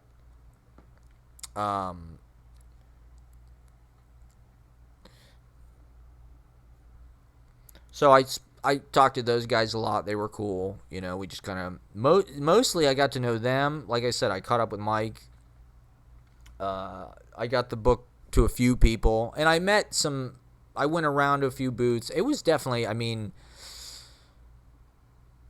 it was great. it was really a beautiful experience, but particularly coming after the fucking pandemic. I mean, I was honestly thinking about, Jesus Christ, I can't wait till the next New York Poetry Festival during the pandemic. I was just like, hopefully we'll get back there someday, because it really is. The thing that's nice about it is it's sort of an informal, almost like outsider event. It's kind of a grassroots thing. In fact, a lot of the more established organizations are not even there. So there's kind of some room, plus there's people. So I have kind of a good relationship with them, and I mean, our reading slot was pretty good. We were on the main stage. The White Horse stage is the stage that freaking Terrence Hayes read on. He was incredible. I loved his reading. Ariana Rines read on the White Horse stage. That was the stage we were on. We were on 12:30 Saturday, which is really not bad. The first slot is 11 a.m., so 12:30. So Saturday, I wasn't sure. Mike had mentioned to me maybe like the night or two before that like he and I were going to split the Coyote Blood reading and I was going to get 15 minutes, and I wasn't sure if that meant what that meant, but I get there Saturday and he's like, yeah, Coyote Blood is not coming because he had some personal issues in Florida and he can't make it. So it's literally me and Mike are the only ones there. None of the other guys could even show up. So like Coyote Blood's not even going to fucking be there. So I get there, you know, nicely on time. Mike's over there in the trees. Looking fly as hell, looking cool. And it was awesome seeing him, man. After fucking the pandemic, I mean, to be honest, he was one of the most solid fucking dudes and people I had during the pandemic, man. Like the letters and really the poem he wrote, just goddamn, like really meant so goddamn much to me. And so that we were able to do this was like, we tag teamed. We were like the Blade Runners, the Ultimate Warrior and Sting, or the Mega Powers. So he got up, he read his fucking, he had it all printed out in one scroll. Because he said he got this large format printer. He said he bought some fucking printer off this guy for like $500 somewhere in Vermont, and he's got it at the house he lives. It's Beck's house. She owns the house. He just lives there, which is cool. But he printed this fucking like, you know, he printed the poem on this long fucking scroll like Kerouac, right? And it was beautiful seeing him read it and unfurl it on stage. And it was kind of this amazing sight. I mean, what poets do with their papers on stage, I think is just, it's a flourish, you know. It's part of the magic. You can do a lot. I know that I can't help it. See, the thing is, I'm clumsy. So things go wrong, and I throw shit all over the place or whatever, and I have to make it part of the act. Partially it's because I smoke, like, obviously a lot of weed before I perform. But, I mean, I worked the whole week, right? Setting this up, putting the flyers up, trying to figure out what the fuck I was going to read. I had the personal drama with the this situation, so we don't know what the fuck's going to happen with that. But that kind of helps with the reading in a certain way, because it kind of gives it levity, because you just think, you know, no matter how good I do, I'm going to go home, I'm going to be alone, I'm going to have this drama and this stress, and I'm a professional. I get up, I'm going to do a great job. I'm going to do my best. I don't know what the hell's going to happen. I didn't even know what I was going to read, to be honest. So Mike freaking killed it. He did great. And then he, you know, I went up and I started doing talk piece, and I did a few minutes of talk piece. Like I said, it was sort of a Kenneth Goldsmith cut and paste. Not really. I wouldn't characterize it that way. I don't mind that it has sort of internet technique or content like elements or understanding, because like I said, part of how do you write from today, July 27th, 2021. I mean, just look at the date. We're living in climate change. We're living in smoke in New York City from the West Coast. We're living in wealth disparity and dystopia and Blade Runner, and there's a lag, right? People think it's still 1970 or 1950 or 1930 or whatever. Like I said, I don't like a lot of this stuff. But like with Scenes from a Life, right? That was 2014. And I was filming people with my phone, and people were just like annoyed by it. Sort of. But I knew it was only a matter of time before everybody's going to be doing this. Because it's just logical. The phone practically does it for you. You know, if you film a bunch of clips, your phone will just be like, here's your montage of the last year. It's your highlight. Like, pretty soon everybody's going to have a movie of their life. It's autofiction.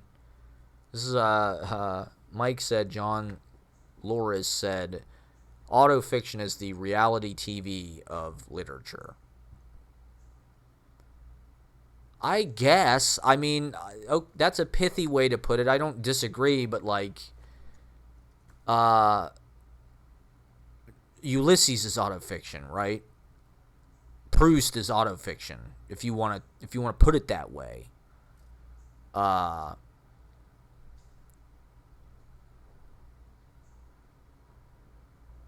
don't look at it like people look at it like it's some kind of transgression, or it's a memoir. It's not real technique. It's like, what these labels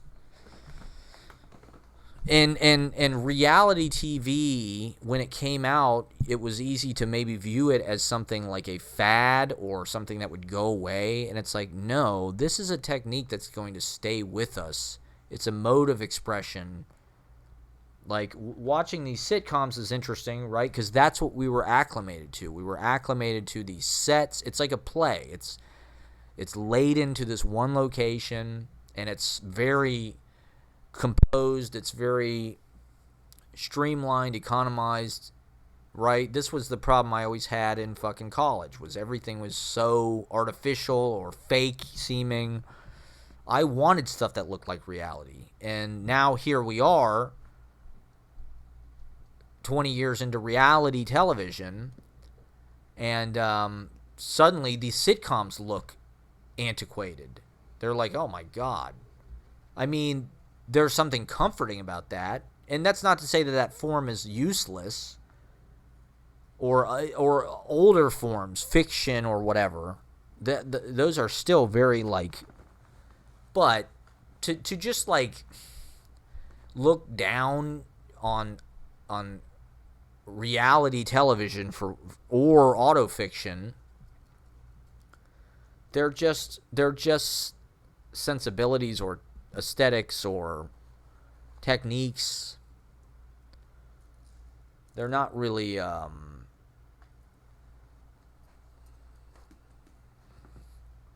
just like, I don't know. That snobbishness, I think, is one of the things that keeps one from writing, at least for me, from writing of the contemporary moment or of the future, because you judge anything as new or faddish as like, ugh, I don't like this. I mean, partially that's just like innate dislike or distrust of the new and unfamiliar. It's like, oh, reality TV, this is trash. This is not as good as Masterpiece Theater or Mystery Science Theater 3000 or Home Improvement or The Sopranos or any number of things. Something that's prestige television, right, I guess. Reality television is the ghetto of content or network, certainly.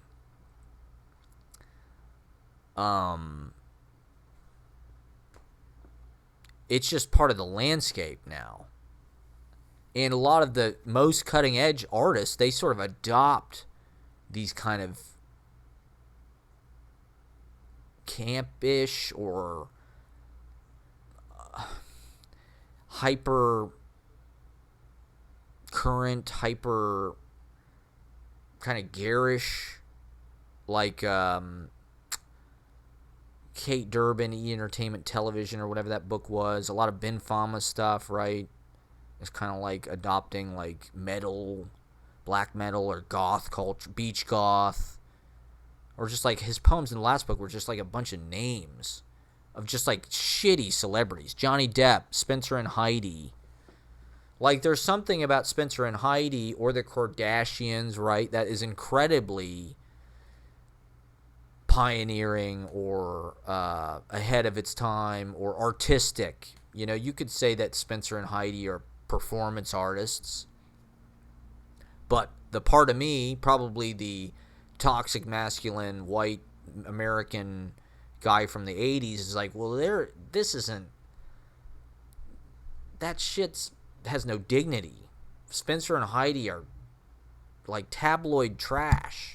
They have plastic surgery. The Kardashians, same thing. It's like, oh, they have a reality show. This is how they got famous. For doing nothing, right? They don't have any actual talent. They just look good. They just look right. They know how to perform for social media. And now, is that not acting? Is that not a performance? Their whole life is, in a certain way, that's not anything new. But presenting it, broadcasting it through social media, it's amazing how when the Kardashians came out, right, Kim Kardashian just seemed like an imitation. She seemed like she was trying to get famous. She was a knockoff Paris Hilton. Paris Hilton got famous off a sex tape, so Kim Kardashian was like, I'll have a sex tape too, and that'll make me famous. And it worked, but in a certain way, she was the perfect person for it because that was before social media, really. Certainly before Instagram. And yet, look at Kim Kardashian, whatever her talent is, does seem like elemental and sort of ideal for Instagram. Like, to just be sort of like a spokesmodel or something. To really just be somebody that looks great. I mean, she obviously, like, her identity, her body type are sort of the future. She's curvy. She is not white. She's married to a black guy, and so are a lot of her sisters and whatnot. So they're not white, you know. They're multiracial. There's the OJ connection.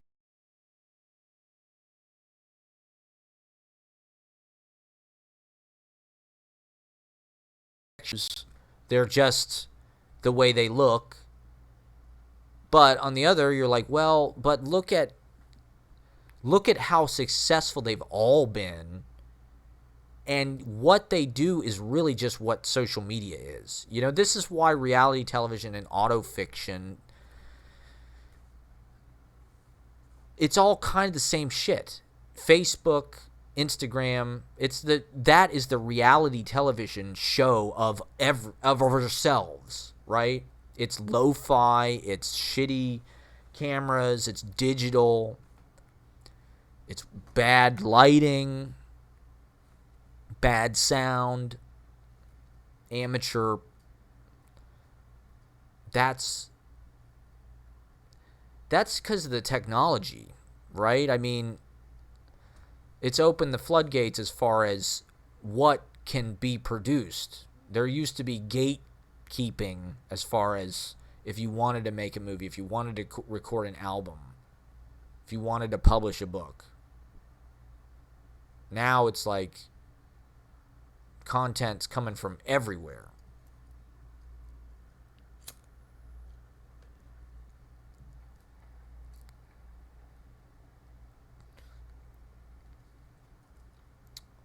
So,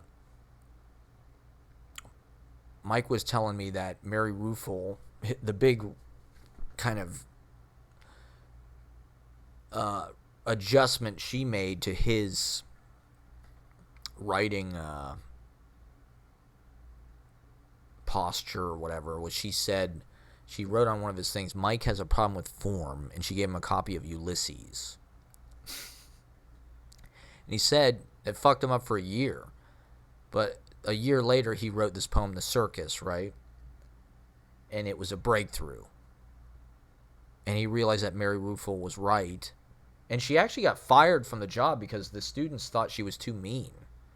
She would make people cry in class and shit. I mean, maybe because she was too honest, too on the nose. I mean, maybe that's just that's one way of looking at it, you know. I mean, Mike is kind of a man's man.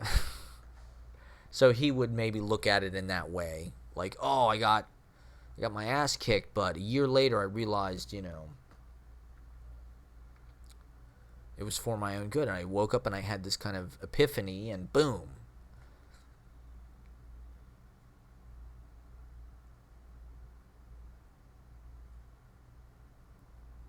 Maybe that is what I mean. That's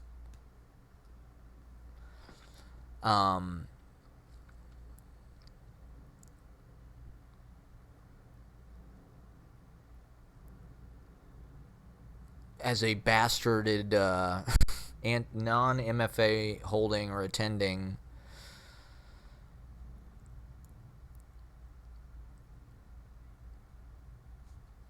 person just wandering around helplessly trying to figure out what the fuck to do. I've never had that kind of special readjustment happen. I wish somebody would fucking...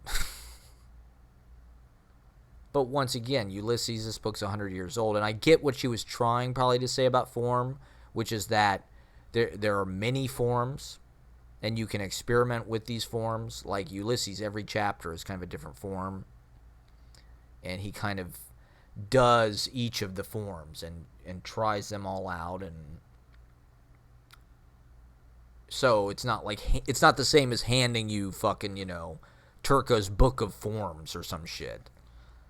It's more like you're organically receiving somebody who's generating their own forms and like creating kind of a rule and logic for what each of them means and why.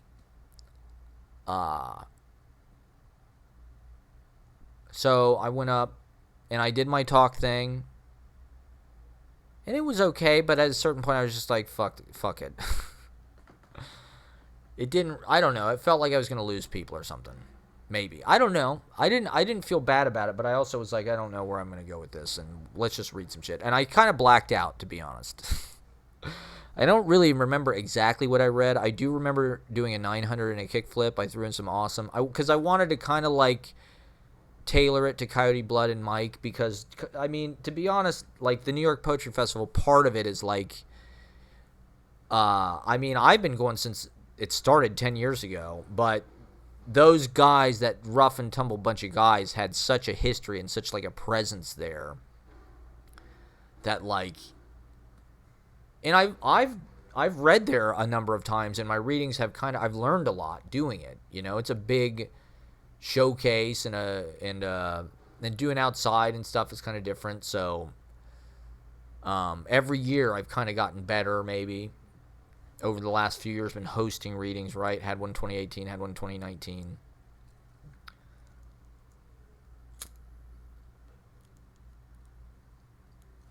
So I feel comfortable there. And after the pandemic, I don't know, to some degree it's just like, what have we got to fucking lose, you know? Like, also, to be honest, like, I think doing this has helped me a lot as a performer, because doing 2 hours of you're doing it, you know. For better or for worse, I'm talking for 2 hours.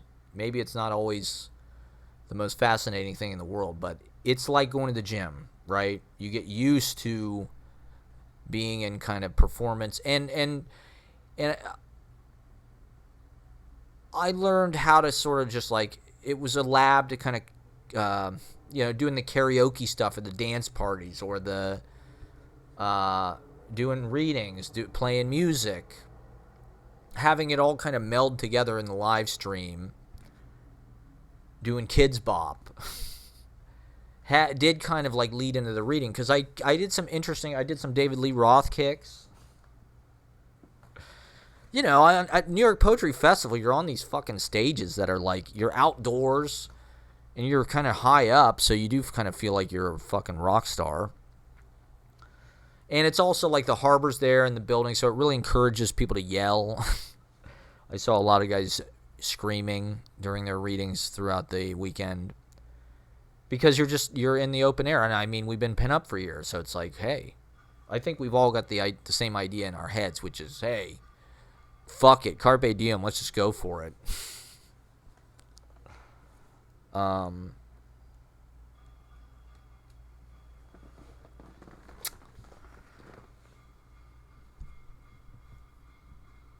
going to wrap up kind of soon, even though I just started talking about this fucking festival, really. So, yeah, I went up. I did a little talk piece. I read my poem, Because the Night, and it was serious. It was cool the way I was able to kind of change through moods and gears. I felt command. I felt authority. I didn't feel scared. I mean, I didn't smoke. This was probably a big plus, is I didn't smoke until I got there. Normally, I'd probably wake up, smoke a joint, and then, like, take the ferry over and then smoke again. So it's, like, kind of dumb, because it's a lot harder to just, like, negotiate getting on the train, getting there on time and shit when you're high, and there's no point. You're just, like, you want to save that initial transition to the bliss and the highness for the performance, because that is the best part and the most inspired part. And you still kind of have control. You're not like in like, oh my god, I've been high all day and like I'm scared and like I could buckle emotionally at any time. Like, oh my god, Mike thinks I'm bombing. Oh god, this is not going well. What should I say? That didn't happen. I was in command, and like I said, I was able to go through these moods. I did the talk piece because I do think it's important to acknowledge the land and shit. I didn't really hear anybody else doing it, especially at the readings that were all white guys. You know, I tried to book other people, but this year was hard because literally you haven't seen anybody. So, like, how am I supposed to book people, like, by messaging them online? I don't know them that well. Like, you kind of gotta... For me, I'm better at doing shit in person. You know, I hate online. I fucking hate it.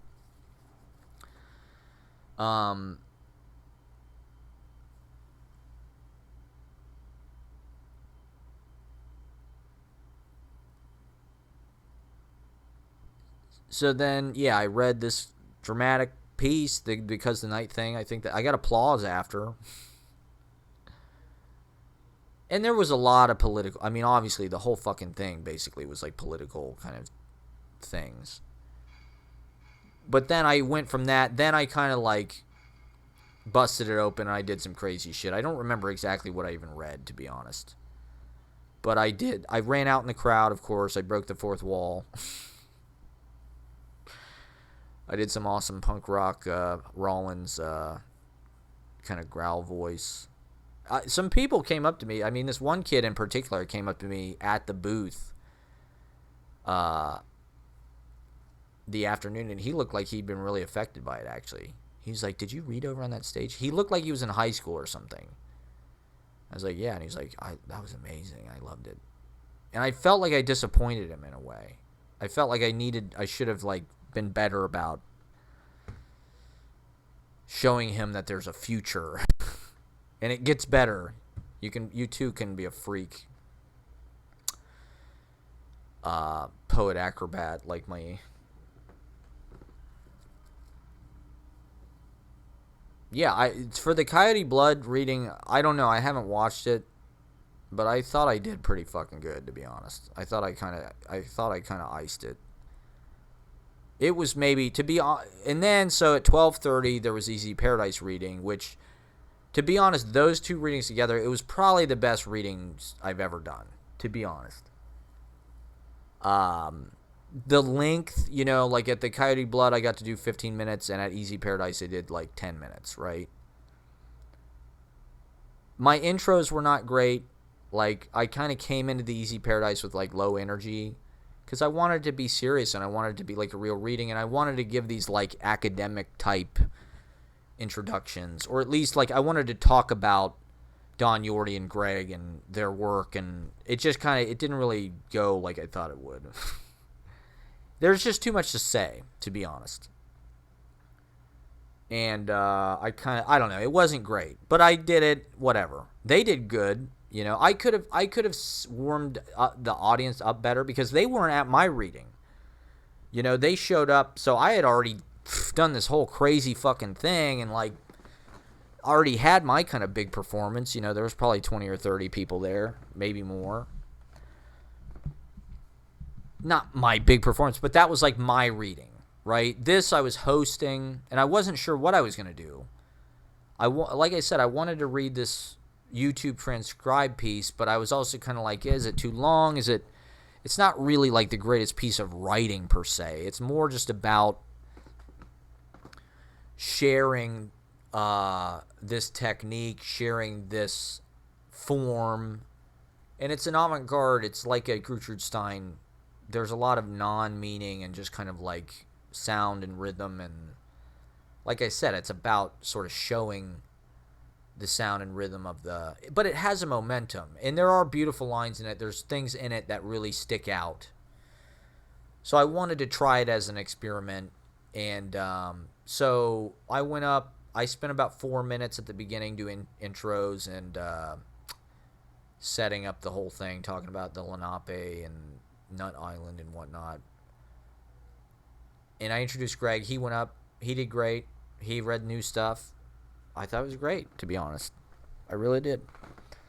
Don went up. With him, I didn't spend as much time introducing because I thought I went long at first, and I just didn't want to embarrass myself. He went up. He was awesome. I was fucking so glad, he came out. His work is so beautiful. And then, so I went up, and this girl, Meredith, was hosting, which is cool because she had hosted our last reading, or one of them. And she works at Poetry Project from time to time. I'm not exactly sure what her relationship is, but like occasionally she's at Poetry Project, and I wasn't sure because I remember seeing her at the Poetry Fest before, but I wasn't sure, with the pandemic, you don't know where anybody is. And so to show up Saturday and be like, oh, this person I know and who has like a history with us, who kind of knows our work, is in charge. Okay, this makes me feel good. I feel comfortable about this, feel good about this. And she's super nice. And so I went up at the end, and I was like, and I said at the beginning I was going to read a piece at the end. I was like, how much time do I have? She's like, 4 minutes.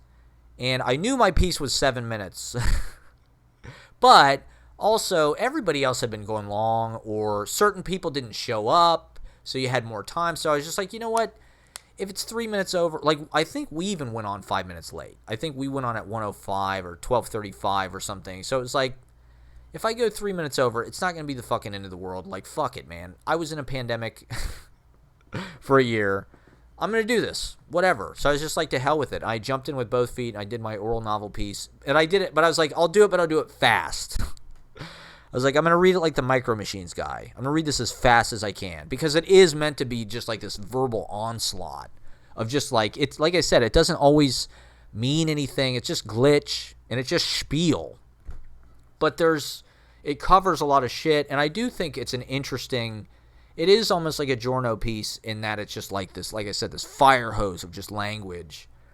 But, I mean, obviously his pieces are way more profound and like, there's more killer. My piece, it's just like, I literally just took the whole thing. I didn't edit it at all. And I read the whole fucking thing, And, I was over the top. I was like yelling. But it was a good way to end. I thought it was just good to end with a lot of energy. So that reading, too, kind of like energetically changed throughout. You know, my reading with Coyote Blood, like I said, I went through a few different, and I was able to touch a lot of different, you know, I was able to jump around a little bit, do a kickflip, do a fucking 900. I did some mic work. People really heard what I said. Certain things. Discover Frank O'Hara. The guy afterwards said, if I take away nothing else today, I will discover Frank O'Hara. So I thought I did great, actually. It was, like I said, it was probably, those combined were probably the best readings I've ever done, to be honest. As far as like, just like how many people were there who I didn't know, the integrity of what I was, it was just like kind of the most complete, because I got the time. You know, if more people would give me 20 minutes or whatever.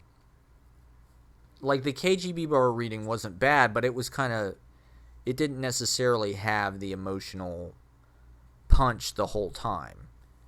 This, I mean, to be honest, my reading with Coyote Blood was probably better, but I'm glad I got to do all of it. I really got to read pretty much everything that I would have liked to have read, to be honest. The fact that I was able to do the oral novel, I did a little bit of talk piece, I read my Because of the Night poem, I did a kickflip, I did some David Lee Roth kicks, I talked in this hillbilly voice for like a long time. That was incredible. 3:21, okay, maybe I'll do 10 more minutes.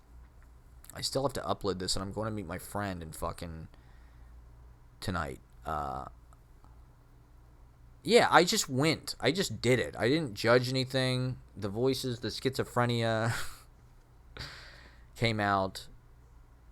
Like, I think I have a lot more practice over the last year of just me. That's what I realized that, like, I've kind of pared it down to. Is like, after doing bands and house music, trying to, you know, as a performer on stage, to have it just be me, and not even necessarily with poetry per se.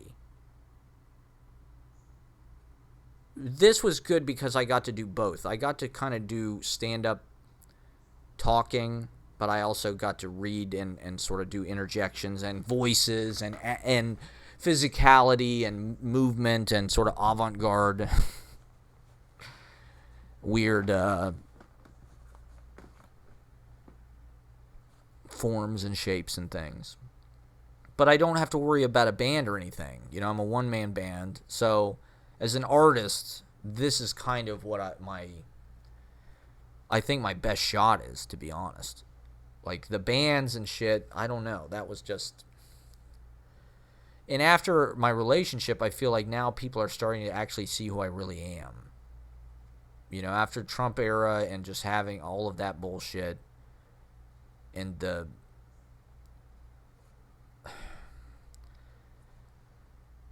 restrictions, right? Now, I feel like I can actually just kind of be who I am and befriend people and actually, like, show them I'm not, like, an asshole or... So then, like I said, we did the booth all day. It was a beautiful day. I met these people who do quarterless review. They were so nice. They were so cool. Oh my God, great people. Great people. Just the kind of people you're always hoping to meet. Nice but cool. Like, actually nice. Actually good people, but they have style and they're cool. Like, most of the time you meet people that have style or, like, are cool, they're kind of dickheads. Like, they're always, like, radiating that, like, unless you can hang with them, like, fuck off. And you have to, like, overcome the fact that you're insecure because they look super fucking, oh my God, like, this guy looks like some kind of skater video house show badass cool person. I'm not worthy. Like, these people were, they had style, they were awesome. And they were telling me they print this beautiful magazine, beautiful paper. They make it themselves, I think. They have this fucking, I forget what it's called, but it's like a printing press they have in their fucking house, in their apartment. I was like, wow, these people are like, they're like me. I felt bad because I didn't really get over to talk to him again, but because so I came back the next day and I went out with Mike afterwards, right? Because he was staying in this hotel in Brooklyn, Smith Street and Atlantic. Everything is in Brooklyn. Everything's in Park Slope now. I've literally been over there, a bunch of times in the last couple weeks for this or that. It's where I used to live, but he was staying on Atlantic and Smith. I think it's the jail where Ghislaine Maxwell is or was. Brooklyn jail, federal, and he's just great because he's almost like a European American guy. Like, just his manner and his mustache and his his gold chain and his he's built and he's just kind of he smells like a guy. And his attitude, he's got style. He's got that kind of European panache and sophistication, but he's also got this working class kind of burly, he's from upstate Pennsylvania. So he's like this, and his family history is all just these totally bad, military people, badass, working class, immigrant, right? I think he said his grandpa was Russian. Pisses ice water. That type of thing. And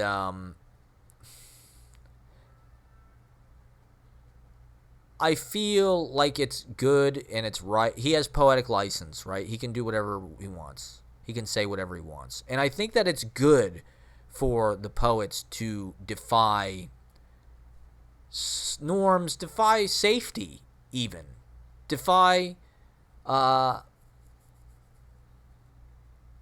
healthiness. There were certain things about whatever he was telling me about his life that I'm kind of well, I'm a little worried about him. But I'm also kind of well, you know what? He's a poet, and the fact that he's living kind of this obstinate, dysfunctional, or outside the what's healthy or normal or safe. I'm this is good. This is part of the artistry. This is part of the coloring outside the lines, living outside, just exploring, discovering new, but also just not being shut down and we're going to give you drugs, we're going to give you medication, we're going to give you Lexapro, we're going to give you Prozac, you're going to go to therapy, you're going to, get in the shower,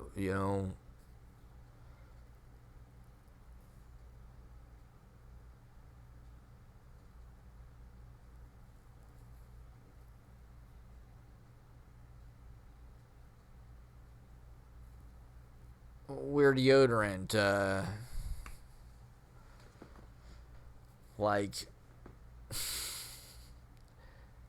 Montpelier is a small place, and so that probably gets to you, right? And they work in the restaurant industry. He's a bartender and a server, I think. I don't know if he's a server, but definitely a bartender. And I think she might work in the same restaurant. It's it's just a fucking shame that they have to do. It's kind of like my brother, right? You can't help but get caught up in the anger, the anxiety, just the situation, because you're there. It's your life, right? The people, the drama. When it's God damn, they shouldn't have to think about this or worry about this. It's hurting their bodies, causes them to drink. Stress. He kept saying cunts. He literally with this. Okay, so part of it was we were gonna do this poetry talk show, right? This is an idea I want to do where I just interview poets and I have talks with poets. So I thought, okay, he'd be the perfect person to kind of like for a first episode because we know each other. He's one of my oldest friends in poetry, and like we're the tag team. I mean, we're blood brothers now. We're in it at we did the Coyote Blood reading at fucking Gov Island together, the NYC pofest. We rocked the fuck out of it. We went electric, and the world will never be the same. So he was like kind of doing this character, like he had this chain and these clothes, and like I guess I didn't really remember, but he was a theater major too, so he's an actor. So we kind of come from familiar background, similar background, and all of his instincts as far as like he wanted to do this character and kind of like play it up and be this kind of like guy standing on a street corner smoking and just like saying cunts over and over again and just like bitter and like, you know, kind of European. I liked it. I thought it was hilarious, and I thought it was really funny and smart and cool. To be honest, the fact that he was like doing this kind of like Kerouac, you know, man's man, like, right, this is kind of what Kerouac did, right? He destroyed himself because of all the bullshit and hypocrisy and fame and celebrity and corporeal suffering and blah blah blah. So we sort of take after that kind of swarthy, I don't know, provincial, working class guy thing.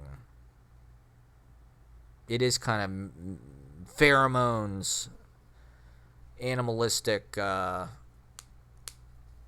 sanitized, not suburbanized, maybe.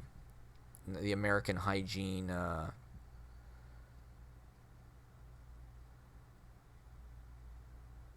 man, I'm supposed to upload this. I'm not really sure if I'm going to have time to do it today. Fuck. Because I want to keep talking. I feel like I'm just now hitting my stride. So, I don't know. I mean, the other thing, though, is, like, people get super nervous about what you're putting on video, what you're putting out on the internet, of course, right? So, there's a lot of things that he... You know, obviously I will edit out, definitely. But there's other things that he might just not like or be embarrassed by that's like, well, nobody likes himself on film. Nobody likes the way they talk, especially when it's just them. Nobody likes their own voice. Nobody likes... And it's like... It's still good that we're doing this. It's still good that we're putting this out. Like, he did this character. He did this... He said the word cunts like 150 times. Like... It was funny. I don't know. We'll edit it in a way so that it's, like, tasteful and not, like, off-putting. But part of doing this and filming is, like, getting permission or doing things that people... And so, without making it artificial. Doing things that people are comfortable with without stunting it and making it artificial. And a lot of times, right, I feel like when I try to direct things, that's when it gets, like, people get afraid. That's when, like, it clogs up. Whereas if you just do it, good shit happens.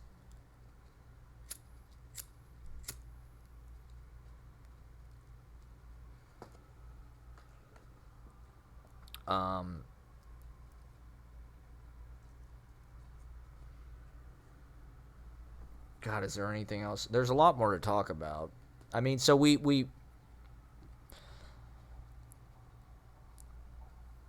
I filmed, I don't even know, probably an hour, maybe more, of footage for our talk show. The sound is not great. That's the big problem. I thought the sound would be better. That was my fault. We were in a hotel room, which I thought was a great... But also, I mean, it was incredibly lo-fi because... I literally didn't have any equipment. My idea is I'd like to do it here. My real goal or dream would be to set it up just right here, maybe with the table, nice microphones, maybe a different camera, multicam ideally, and that way we get good sound, good light, and I can just have this set up here. I don't need to take it anywhere. With this, literally, I just film shit on my iPhone and fucking mini, DV camera from fucking 12 years ago. And there's no sound external or anything. I mean, it just sounds, you can't even hear a lot of it, right? So, I'm not sure how much, if I can even get, let's say 15 minutes, that would be awesome. I'm not really sure how to present these readings for the internet because, like, once again, right, you want to get people's permission. So with, like, the reading, I don't know if Mike's going to want me to post his reading. Part of me's like, well, with my episode, like, I'm editing the episode right now, and part of me's like, I kind of just want to include the whole reading in the episode. Because if I'm going to make a 45-minute long video or something, right, like, why not? But then part of me's like, well, maybe I should edit for TV and just make it the highlights. I don't know. Okay, so this is another thing with, like, 21st century and technological confines. It's like, because on YouTube you can upload literally basically as much goddamn video as you want, I don't really feel like size limitations anymore. I feel like to make something, to try to cut something down to like 5 minutes or 10 minutes or 2 minutes, why not just make an hour-long fucking video every week of everything? If it's interesting, what's to stop you? So I'm trying to figure that out. But once again, it's like when you involve other people, particularly, I mean, like I said, people can be overly self-conscious. They can be overly protective. Like, I think as artists, how do we take ownership of this, and how do we go where we want to go without having to worry about, is it safe? Is it what everybody else is talking about? Is it the prescribed opinions that everybody else has about it? How do we talk about our 2 cents and be brave enough to be different and just, like, talk about whatever the fuck we want to talk about rather than the same conversation that everybody's having right now, which is fine, right? Like, we're talking about gender, we're talking about queer, we're talking about body positivity, we're talking about, this is another thing I mentioned. This is a little bit of a tangent, but food is consumerism, right? So a lot of this body positivity is just them trying to, like, justify the fact that we have a morbidly obese population. Like, it's unhealthy. Like, a lot of the health problems, a lot of the healthcare system, the debt, the destruction that the food causes and shit.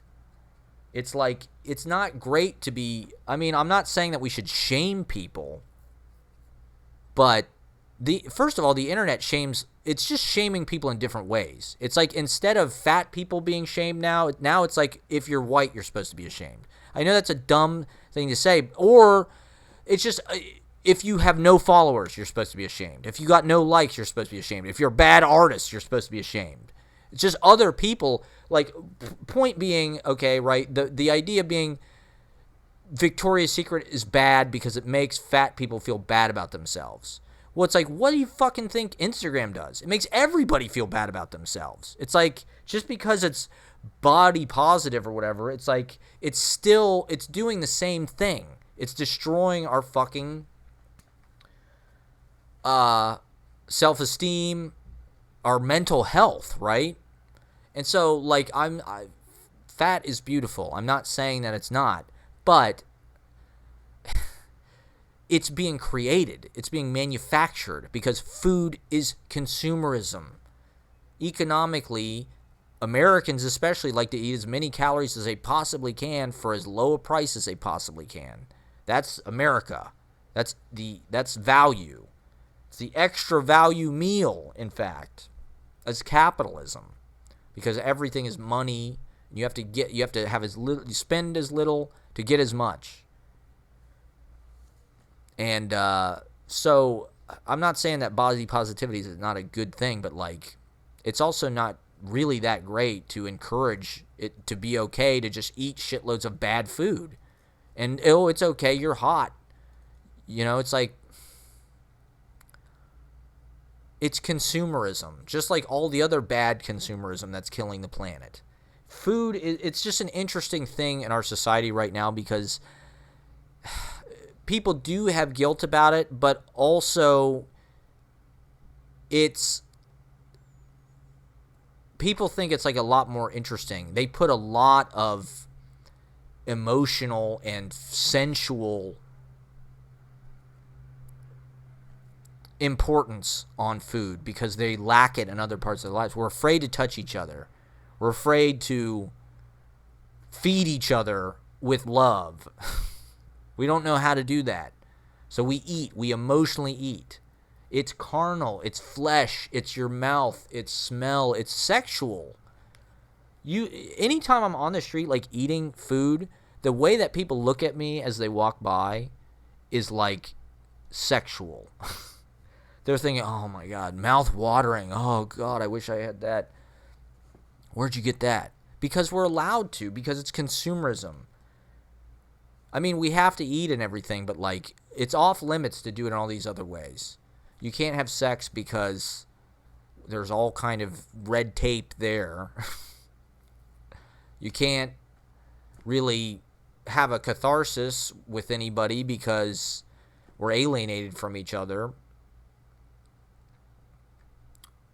So what can we do? We can go eat.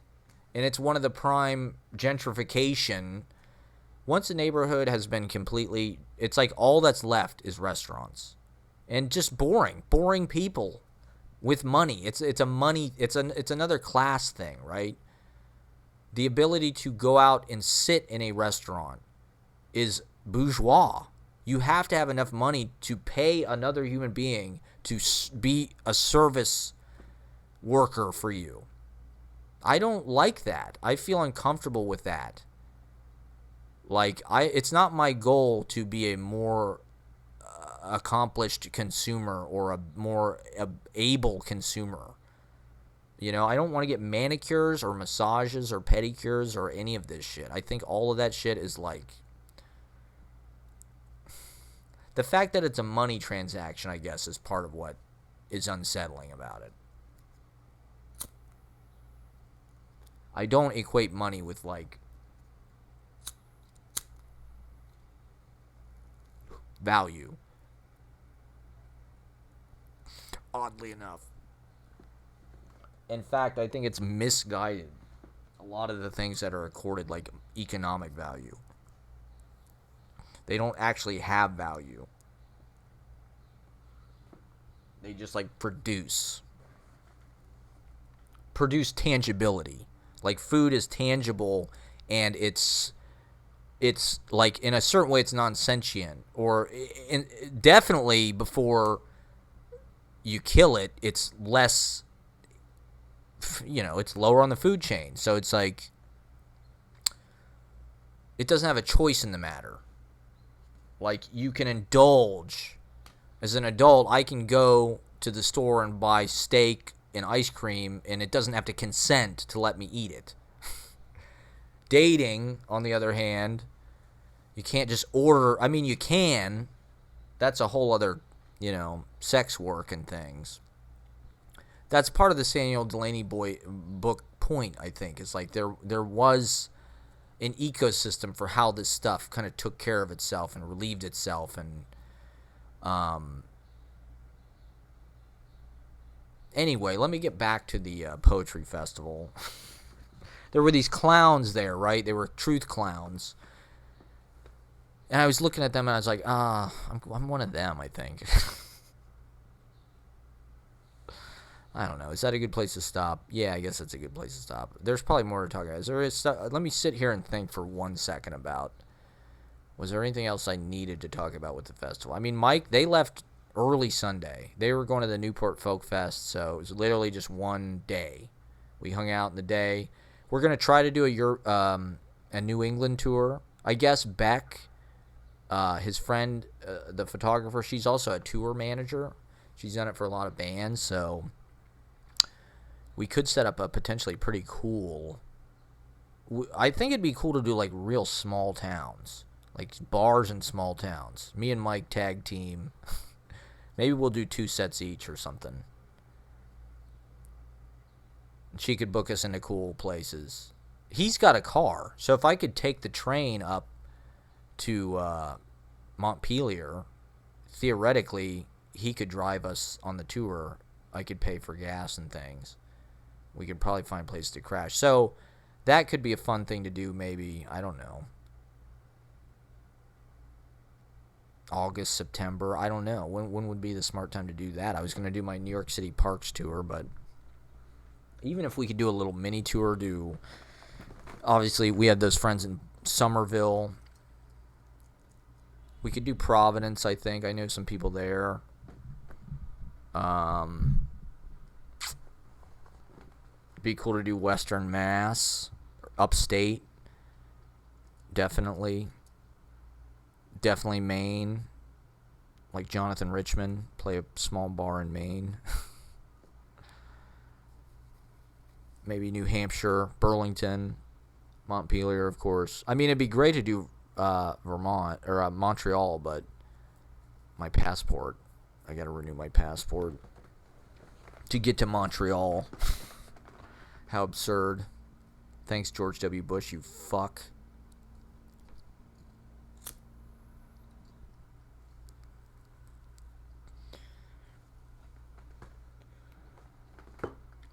Poetry, poetry, poetry.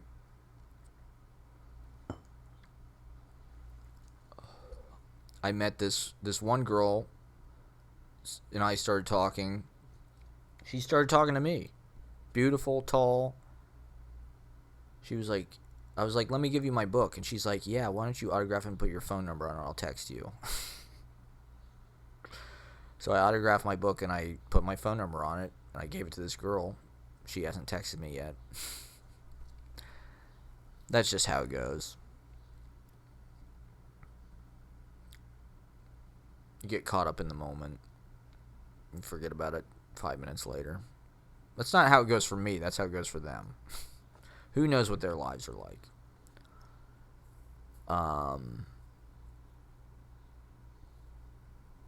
I managed to give away most of my books. I think I went with 25 books, and I came home, I think, with 2. So, Greg paid me $20, so I made $20. Nobody else paid me. But I think it would be a better strategy to just go, like, having the table. To be honest, it's not that inviting. Like, I know that I'm afraid to approach tables because I don't want to get into a conversation with anybody, really, typically. So it can be tricky to be behind it. We weren't really. I mean, I was expecting it maybe to be more people or that we knew, maybe. Well, like I said, I thought Coyote Blood would have a table, and I would just be able to kind of like hang out at his table and maybe sell my stuff from there. But then he didn't even show up, so like we're all coming out of pandemic cranky, shell crust. We're metamorphosizing into butterflies. The pandemic was a cocoon. It's just a stage of the metamorphosis. Maybe I'll tweet that.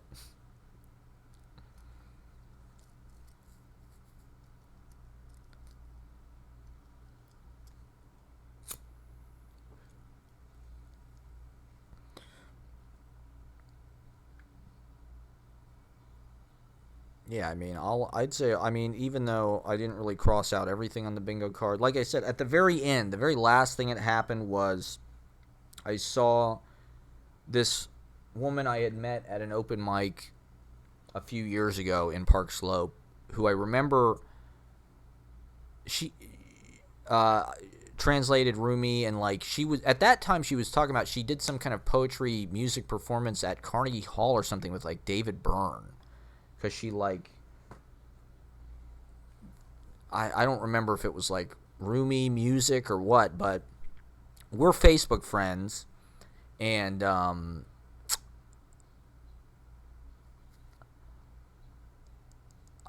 through social media, I see that she's got a book of translations of Rumi coming out with New York Review of Books, which is like, that's a pretty big deal. Not that I think that they're the greatest. They're cool. I love New York Review of Books, but like they're not the best. They're okay. They're whatever. That's amazing for her. And so I was like, I thought I'd go, and I thought she might be good on the talk show to just talk about Rumi. Because, like, so, I don't know. It was like she was, like, getting ready to leave, and I saw her, and I was like, okay, I should go say hi. She didn't recognize me, but we started talking about Rumi and stuff, and we talked for probably, like, 20 or 30 minutes. And, like, we made kind of, like, deeply eye contact. She didn't really mention anything about spouse or whatever. So I thought, man, should I ask this, like, should I go? She was going back to Brooklyn. I was going to Manhattan. So I was like, man, should I just go to Brooklyn and try and, like, go get tea with this girl or something? Like we're having a great conversation. Like, why the hell not? I don't have anything else to do. But eventually we went our separate ways, and I was kind of kicking myself. I was kind of like, man, I didn't really, I could have gone out with that. But then, so I texted her, and I was just like, you know what? She texted me saying, hey, it was nice, talking with you. And so I was like, you know what, let me just, like, let's just be clear about this right away. So I basically sent her a text that I asked her to go to see the Alice Neal paintings. And so she didn't respond. It was like, okay, until the next day. And so I got it. It's like, okay. She's like, hey, it was nice meeting you. I am married, but if you want to do X, Y, or Z, I typically, like, I'm walking my dog or whatever at this time. So it's like, that was nice of her. See, that's how it should be. Like, we interact. I mean, obviously that's a lot to put on the woman, right, to constantly be, like, pushing back guys or whatever. But it was nice that she was able to engage. We're able to have a conversation. Okay, I made it, like, there were no indications that I was out of bounds, right? Like, I just texted her sort of suggestively, asking her sort of to go on a date. She was able to say, hey, I'm married. No big deal. I don't mind at all. She's a cool person. She translates Rumi. Like, I would totally be friends with her. I don't have to, like, think about it in that way at all. She's just a cool person, and, like, the fact that she's willing, and, like, the fact that she translates Rumi and shit is, like, very exciting. So I thought she'd be a cool guest, but, like, that was just, like, the best, coolest way she could have handled it. It's like, hey, no big deal. Like, thanks for letting me know, like, you're cool. I can totally, like, just be platonic, be friendly, So that was kind of the last thing that happened. In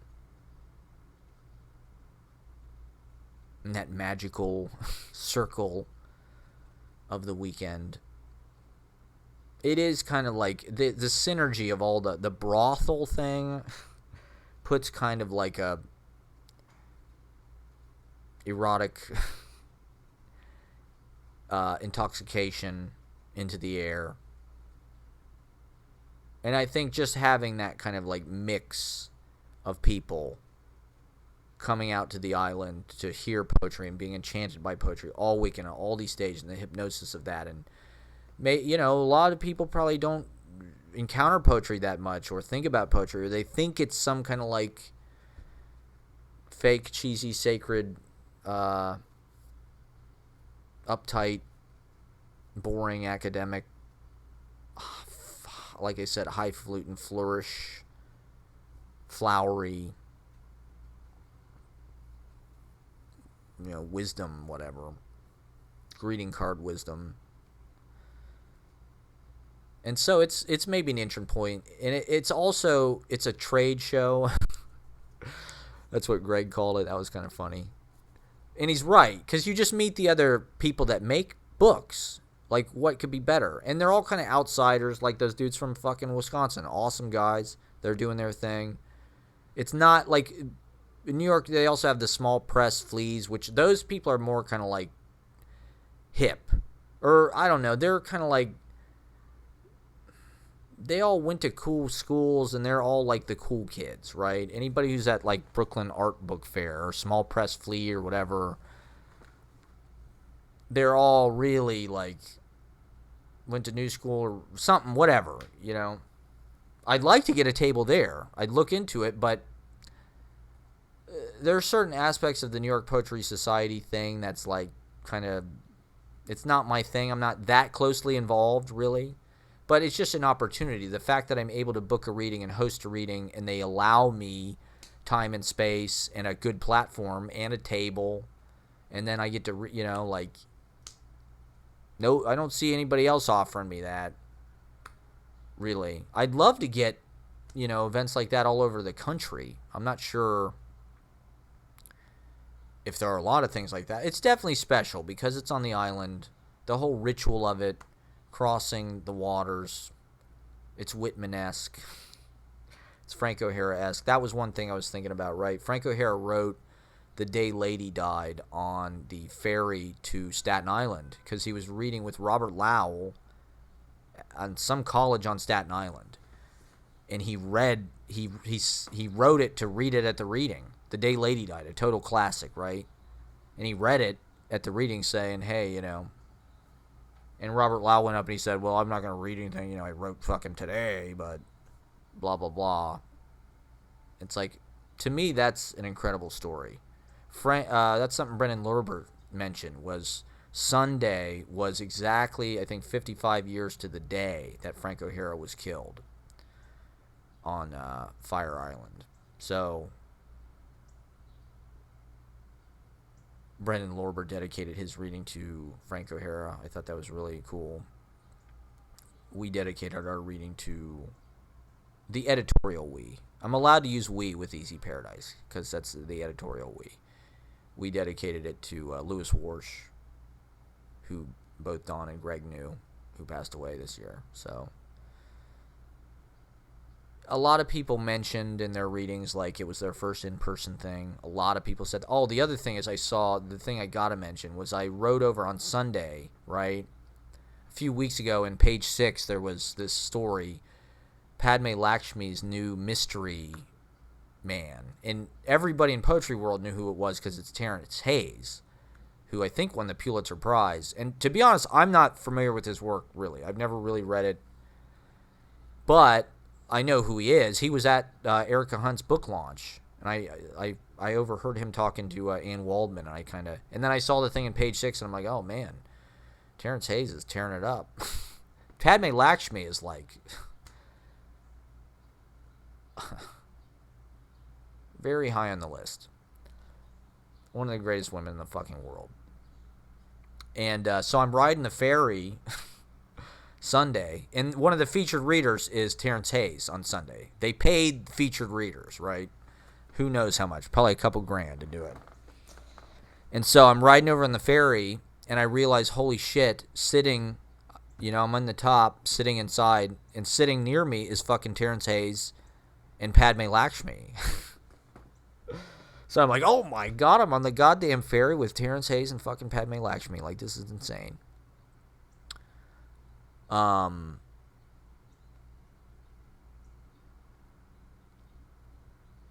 So I rode over just kind of like seeing what the vibe was about. I mean, what a cool thing that they're doing, you know, taking the ferry with I saw some lady they went out onto the front, you know, outside, and I saw some lady come up to him, and I could read her lips. She was going, "Are you Padme? Oh my god, are you Padme?" This old woman, this older white woman was saying that. I was like, oh my god, this probably happens all the time. And so then I saw Terrence Hayes reading, and I was blown away. I thought he was phenomenal. In fact, I'm going to go out and get his book ASAP because it was so good.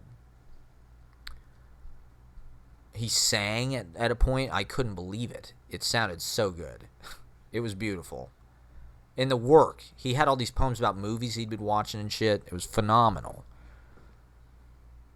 It was smart and, like, you know, it met the academic requirements that these fucking people need, but it was also casual and very, very up to the moment and colloquial and shit. I loved it. I filmed a little bit of it. I posted a moment. So that was exciting for me.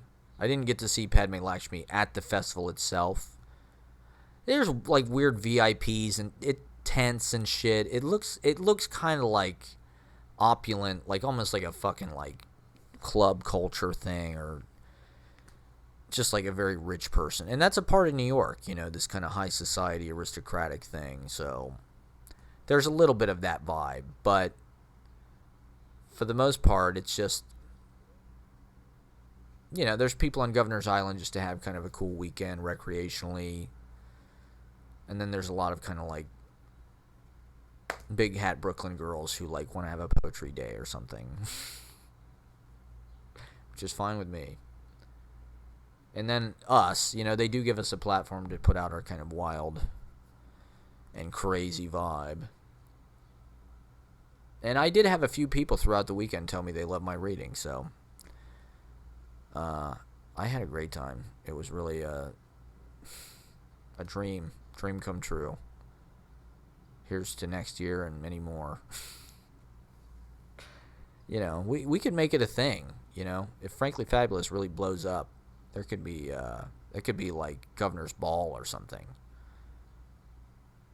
It was packed. I mean, Saturday especially, there were a lot of people. And this is something my friend mentioned. Saturday, the energy was just like, and then Sunday was like kind of gray starting out. It was like, is it going to rain? And the energy was, there was less people, and it was just kind of more hungover. It's a little hard to do back to back. To schlep your ass to the ferry and wait in line and do all that. It's doing it twice, especially carrying books and shit. Getting up early.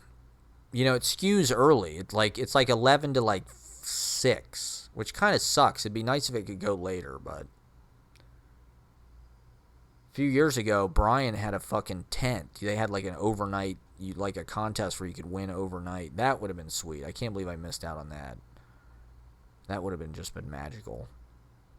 I think that's pretty much everything that happened. I mean, there's more, but I already did it kind of once, so that was kind of the gist of it. I mean, it was great.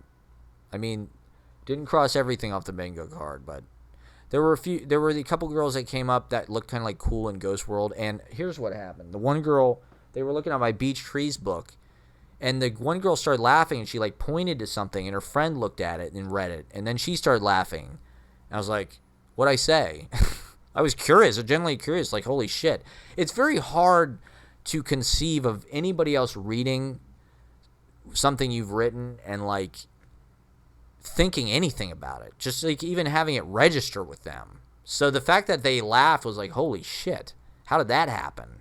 Like, it worked. Oh my god. And it was this line about how I spent my summer vacation, and the poem is, shit, have to come back and finish it later. And the girls were like, yeah, that's how it feels. I don't know. There's a video coming out. I've got a whole video about it. So look forward to that. It's a good one. It's not finished yet, but I think we inspired some zillennials. I think we inspired future generations. And I know a few, like the kind of weird guys, they come up to me. I probably scare the women in the audience because I'm so loud. And do they really need a mansplaining loud clown guy in their lives? Not really. They want to quite like after us, after Easy Paradise was the Sarah Lawrence MFA program, and Don Yorty had the best line. He often does.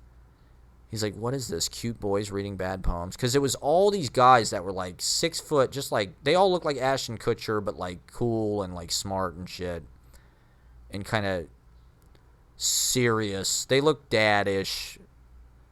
Like, they look like future poets, right? Future professors and shit. And the lamest, kind of coolest. I mean, they're handsome, tall guys. They look great. And their poems are all, like, super funny and super they're academic as fuck. I mean, they're just maxed out in just like a way that I don't really like, you know. And they went on after us, and they were cool. Like I think they saw me do my thing and were kind of like, because they had a booth across from us on the alley the first day, and so we were sitting there, me and Mike, and we're a tag team. We kind of looked the same. We both got long hair, and we were wearing like kind of chachi Hawaiian pattern shirt type things, button downs. What can you do? I didn't have any other clothes. I wore this shirt the second day, and it looked a lot better. The first day, I was in a little bit of a hurry, and I just dressed. I wanted to dress, and I just looked stupid. But I cut my hair, too, and I really fucked it up. So I had this horrible, like I had this huge dread, and I really just chopped it with the scissors. And it just looks like shit. And I chopped over here, too, and like, I don't know. I hope that I got through to the Sarah Lawrence MFA people. They're going to remember me. They were cool. I don't know. I don't feel like adversarial necessarily with people per se. If they accept what I do. But I'm kind of an outlier. Their poems weren't bad. They were just like way overdone. Which is the style. That's how these magazines like it.